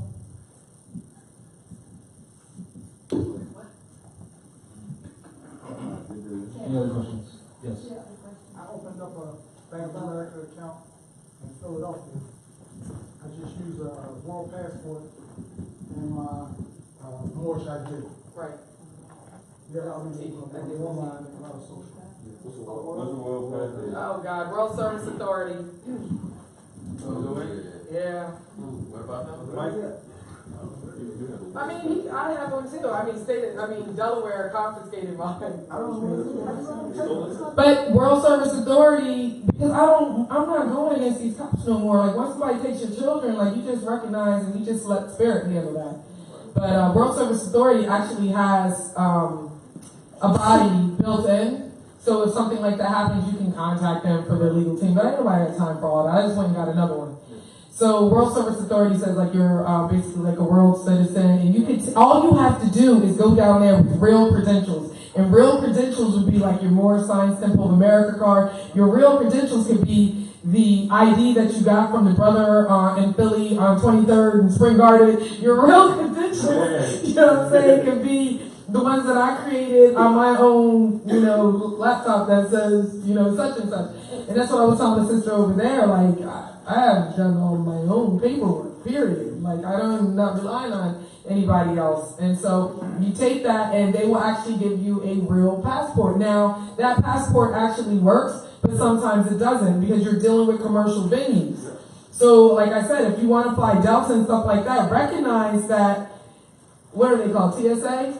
They might not. It's up to the discretion of whoever's working at the time because they're human.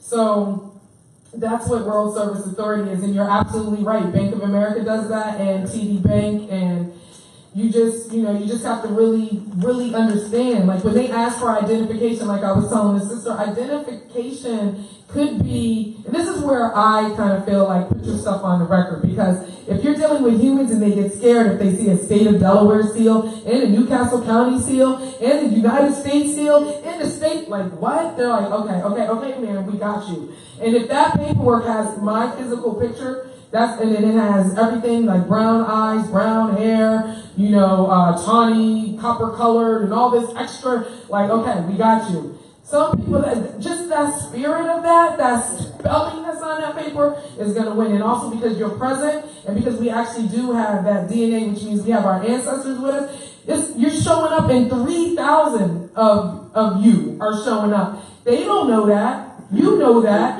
They just feel it. And they're just like, okay, whatever, okay, here's your temporary card. That's really what happens. And so identification is just like a picture of you on a piece of paper. All these IDs are, as I was telling the sister, is actually a certification of that document on plastic. The actual identification is my paperwork that has all those seals on it. The first seal coming from my own flesh and blood, my own entity, and then everybody else's. What she just said was embodied in that Title 18, subsection 1028, D3.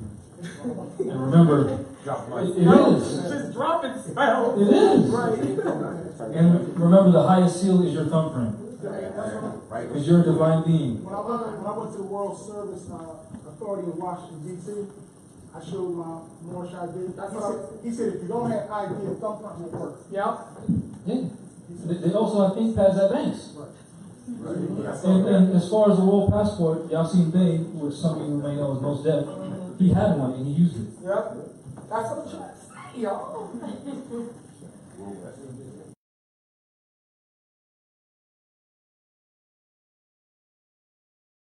When dealing with, as far as property is concerned,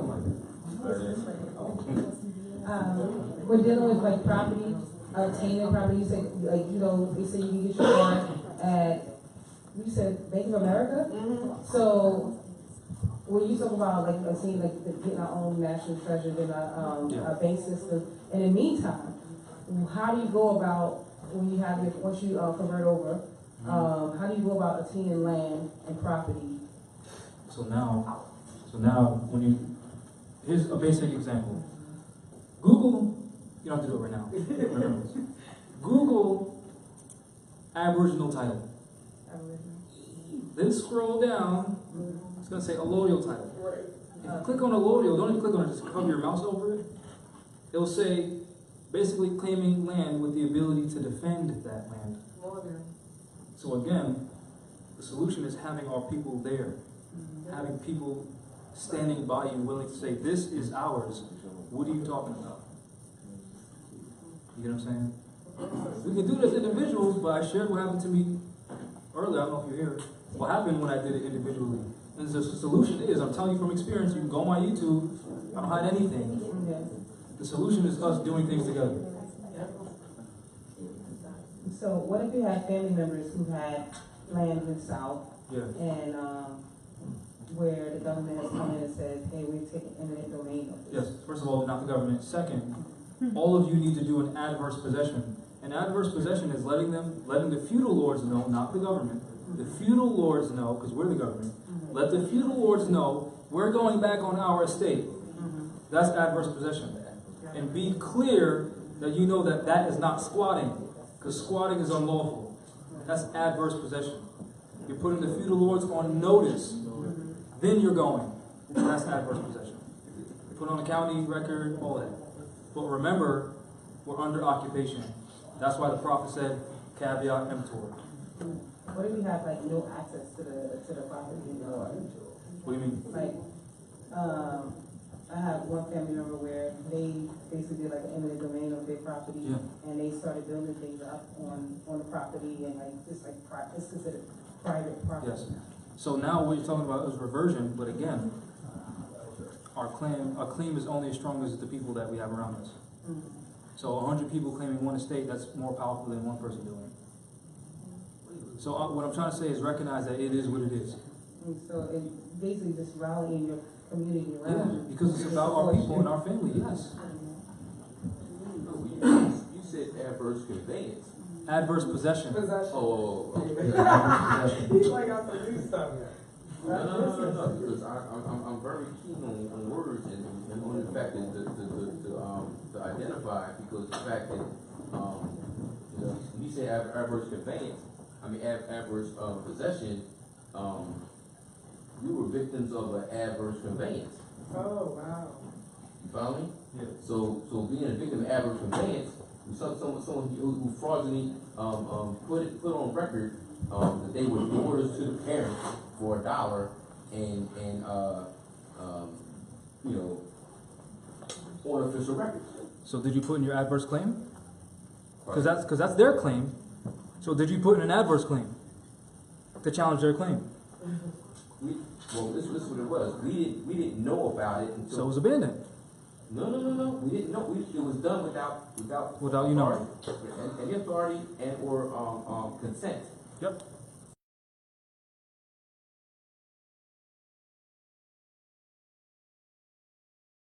If they put something on a public record and it doesn't go challenged, then an affidavit uncontested stands as law.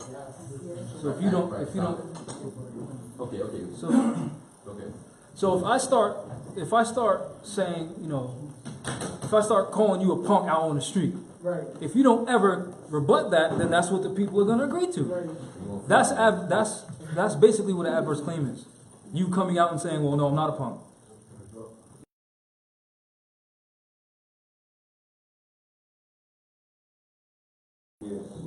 Five fingers. But wait a minute. So. All right, and they put that on official record. So now we put on official record adverse claim. Yeah. So we put adverse. Then I ain't only consistent to that. Okay. Yes. It's dead. But shortly then, all you're saying, like, about definitely uniting is that simple. I mean, I don't even read the paper, but I just so happened to grab one today of all days. Like I seen a story they had on the cover about the Italian community in New York refused to let the city or municipal corporation take down a statue of Christopher Columbus because they said it was that important as a symbol to their Italian heritage that they would be infuriated by them taking it down. So the city did not. And the city had agreed priorly years ago that they would add next to the plaque the history of the annexation and genocide that Christopher Columbus did, but never put a certified time when they would put it up. But they said that they would eventually next to it describing the history of what actually happened. So that it's saying that they attest to the fact that he did do these things, and that the statue is here, and they have really only even touched on talking about maybe taking it down because of the removal of things down south. But just the community of people that claim a nation, the Italian Americans, saying together in unity, we don't want this to happen, it didn't happen. With all of the known facts being there and the city acknowledging this man committed genocide, they're like, well, these guys don't want it done, so it's not going to happen. And they're Italian Americans, naturalized people on this land. So just imagine what the heirs could do unified. So now you're talking about the will of the people, which is the will of Allah. That's why the prophet said the will of Allah, or Allah is the one that guides the destiny of the Morris Temple of America, or the Morris National Movement. Because it is our will that gets things done. Don't think that just because these people are de facto that they don't know about divine law. It's all predicated on the people and their agreement. We have to realize how much power we have. Just like those Italians, that was an exercise of strength. We have the same ability or the same capacity to do the same thing. That's the will of Allah. or the will of God, whatever you want to call her, or it, whatever. That's that entity's will manifest through us. That was a great addition. Any other questions? We gotta wrap it up soon. Yes.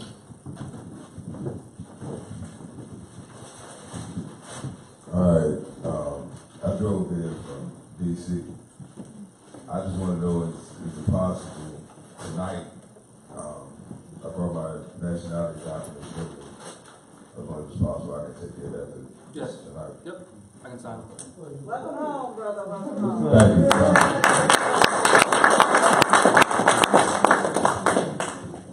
you. Just so you know, that if you come on camera and say, I'm more, that's you claiming nationality. Just so you know. Y'all being serious, because some people think, I gotta use extra comedic process so that the ancestors know. No, you just said it. Y'all gotta buy a package? Unless you buy it for me, no. Okay, you gotta buy no package.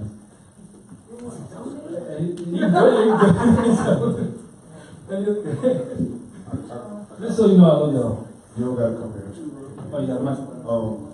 I want to ask everybody, basically, for my position, I'm like the only active Mormon that I know in New Jersey, and given just the energy that we got here tonight, and it seems like a lot of people are knowledgeable, active Mormons here. I have some documents that I would like witnesses for. You know, I don't know if you'd be willing to do this, Jamal. I know you said you would want to read it, so that you know what you're signing. I respect that in the same way. I'm not trying to make tonight all about me, but just so that we all understand what I'm trying to do. This is what the Moorish Science Temple of America is supposed to be doing. So don't apologize for that, because that's what we're supposed to be doing.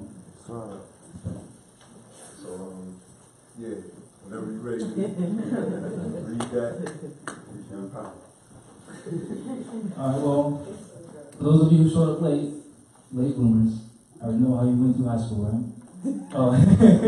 My book's over there for sale, my first book and second book. Also,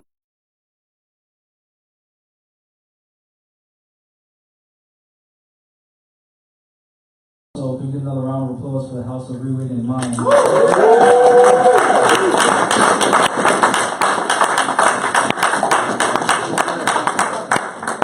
Keeping this vein open to service all Moors, because just like your brother in New Jersey, I felt like I was the only one in my area who knew this stuff.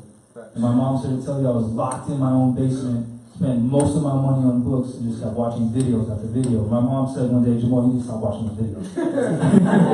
because of what it was doing to my mind. Because remember, just as the light can heal you, it can also blind you. You know what I'm saying? So don't ever think that Jamal never felt like he was the only one doing it.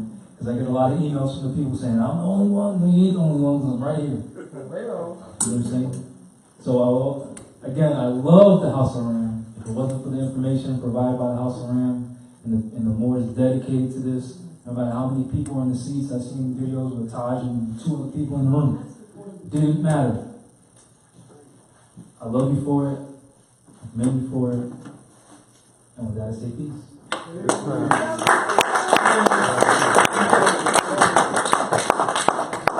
Get to Virginia. Now get out. Now I'm playing.